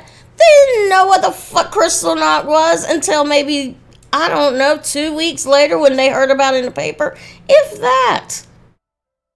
it's easy to forget those things when you're so focused on them. I know. And I'm trying, like, I was trying to get him to understand, like, when it comes to online stuff and crypto and all the stuff that he's into, I would treat him like he's the expert. And I loved having those conversations with him because I'm genuinely fascinated by the world of crypto because I've only heard about it from one side. I've never actually talked to someone who, like, is on the other side and super into it. So I want to see, like, how does that work? Because if all the things I ever see online about a crypto's a scam and NFT's a scam and scam, that's all you hear, why are so many people so involved in it? Is it really a scam? Like, I need to know more about it. It's Nazi Germany was all about that internet porn. Yeah, like, I need to know more about it. So I'm happy to talk to him about that. But what I'm trying to get through to him is when it comes to, like, you told me I was wrong before. When I told him during our very first conversation that I pinpointed the exact moment I knew Trump would win. Yep, you did. And I was right. It went down exactly the way I said it would. I said I hoped you were wrong. Exactly the way I said it would. Because I might not know crypto. I might not be good at, online finance or online this or online, but I am exceptionally good at reading people. Yep. And reading the writing on the wall. Yeah. The moment I saw that photo, I was like, that's the kill shot. He just won. Yep. I told you it the day it happened. Yep, you did. And it would go down exactly the way I told you it would. They argued about the things I said they would argue about. They're going to blame it on this, and this, but they don't actually care about those things. Those things are just proxies for their feelings, and their feelings are America's back, baby. Yeah. And that's what they took to the voting booth, were those feelings, and that's exactly what happened. I argued about it with Wolf Waffle's brother, and I know he voted for Trump because he had that same feeling. Yeah. I could hear it in him. I could hear it come out of him. He was American and proud. Yeah. And that picture made you feel that way. So, of course, you're going to vote for that guy. Yeah. To me, it was an easy read. Yeah. I don't know. And I even said what Kamala would have to do to even stand a chance of pulling back from that feeling is to lean into it and to lean into the crowd that is posting that feeling everywhere. I mean, one dude airbrushed it on the side of his truck. I saw a number of people wearing fucking t-shirts with that photo screen printed on it. Like it became a symbol, just like I said it would. And Kamala needed to talk to the people who believed in what that picture symbolized. Yeah. She needed to steal that away from the man in the photo. And she failed to do that, and she lost. And it really was that simple. I know no one wants to think that the elections boil down to something that simple. But they're complicated issues. Yes, and most people are simple. Yeah. Yeah, most people don't understand the complicated Your average everyday issues. person is simple. What's the fucking scene in Men in Black where Will Smith's like, yeah, but people are smart. They'll figure it out. And no. And he's like, no, they're not. No. Individuals are smart. Yeah. People are stupid, flighty, scared, and predictable. When you get that herd mentality. Yeah, he was basically talking about the herd mentality. People are stupid, irrational, fearful. Individuals are smart. But the people? No, they're dumb as a bag of rocks. It's probably the best line in that whole movie because it is every word of that is absolutely true. Yeah. And yes, Coke, e-porn. They were more into the hentai, the Hitler Youth. It's called hentai. And it's art.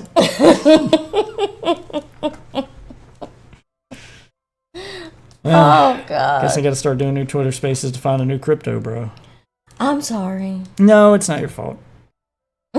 Speaking of seeing the writing on the wall, I knew this thing had a shelf life from the beginning. I know. Just because of the way he would debate and the fact that he nitpicked so much, I could tell that it would be impossible to get him to see the bigger picture. I'm trying to get him to see where I'm coming from, and where I'm coming from is I'm looking at the whole picture. I kept spelling that out during this argument that, hey, those are all the stuff you're talking about were pieces of a bigger puzzle. Yeah. Like, the biggest piece of that puzzle was their feelings, right? Right there in the middle. Yep. That's the biggest piece. And if Kamala had appeared to their feelings, so now their feelings applied to both sides, then they're going to look at those other pieces and see which side they line up. But yeah, like you're right, it is complicated, but if you don't get past that first roadblock, doesn't matter.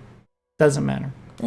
Well, I mean, he said you were one of the smartest people he's talked to, but he immediately wrote me off. Like, it's because he was already offended. By the time he was already, yeah. If you guys would have been talking about any other topic, he probably would have felt different. The fact that it was that topic and he was already triggered. And considering he latched on the fact that I didn't know, and I even said I don't remember which one it was. And I'm sorry, I did have a stroke. The sad I don't remember a lot of little. Well, things. the sad part is, and that I never got to speak before he rage quit, was that you were both kind of right. There was truth to both of your statements. There was some truth to his. Yeah. But you were also right about, like, he was right about the people involved and how they felt. Yeah. But you were right about how the average person felt. Yeah. As I tried to I think I even said it once during this conversation, that whenever you're looking at two extreme ends of something, the truth usually in is the middle. somewhere in the middle. And I was trying to help y'all find that middle where the truth was. I would have gotten to that if I could have gotten him to just listen. Yeah, because if what he said was true, and every single Nazi German citizen hated Jews as much as the Nazi soldiers and Hitler himself, then Hitler dying wouldn't have ended the movement. No, it wouldn't have. It just would not have. It would have kept going. He would have become a symbol for why they should keep fighting, and not a warning for why they should, or not a relief that, oh God, thank God it's over. Yeah, He would have been a martyr. History doesn't support that level of hate. It just doesn't. No. The human actions that followed World War II don't support the way you think they felt during it. And I get the need to demonize them. Again, I get that. It's a lot easier. It's easier, I know. Especially in a time of war, to fight the other side if you don't view the other side as human. Yeah. They're monsters. Yeah. But the reality is most of them were probably just soldiers following orders, just like most of the American soldiers and the British soldiers and all of were just following orders. Just like in any wartime, soldiers follow orders. I also had a list of books that he could read about that side of it. It's the same argument it's the same argument I have. Fine, taking it away from wartime. It's the same argument I have with people today about the fuck the police or all cops are bad, like the ACAB movement. All cops are bad. Like, all of them? No. There are millions of cops in the United States. If they were all bad, there would be more than there's like 1% of the police force in the United States make the news for committing hate crimes or so. If they were all as bad as those, it would be so much worse. I do think a lot of them... It's not possible. Most cops are just normal people like you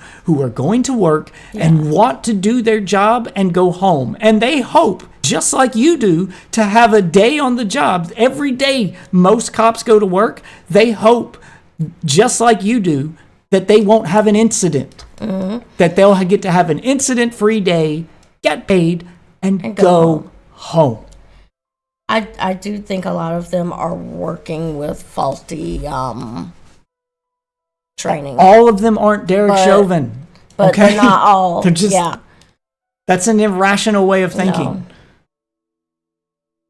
So whenever I hear someone who's like, yeah, but he's a cop though, I'm like, yeah, so? So?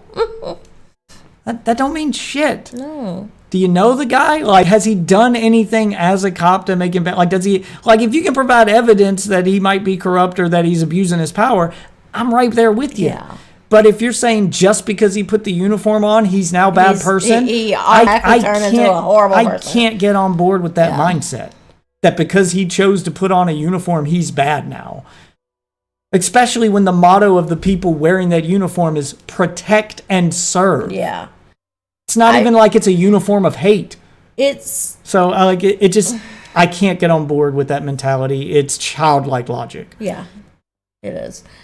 And I mean, it's like that, study that came out where they were saying like a personality that does gravitate towards law enforcement is the bully and stuff like that. Am I a bully? You're an asshole, not a bully. Oh, is that why it's the thought of being a cop But crossed that's my my mind point. more than once. That's my point. Is that I would that study 20 years ago, I would do it. Today, no. with the stuff they got to put up with now, probably not. Oh my Like I don't think God. you could pay me to Those be a people cop are now. saints. Like every like my hat's off to every fucking cop in this know. nation, because you are going out there doing a thankless job to a society that fucking hates It you. hates you. Like early 2000s, even late 90s when gang activity was at its highest, I probably still would have done it. Yeah. Like But now, no. But I mean, like, where you have to be ashamed to even admit you're a cop. yeah. You got to park your car around back of the house so that the Like, patrol what- car ain't seen out when- front. Yeah, you when got that to study was hang your reported on- put your suit in a bag. Don't hang it up in the closet. Somebody might see it. Somebody's Yeah, gonna just see that shit. like you're fucking Spider-Man protecting your identity now. Like really, just I couldn't do it. I couldn't do it now. But the one thing that study did not accurately report, or when it was reported on, did not accurately say is, and then you have those who truly, out of a sense of justice and blah, out of all of this, they really want Hey, Rage to. quit the entire Discord. He blocked me too. Yep. Yeah, sorry. Yep. That's fine.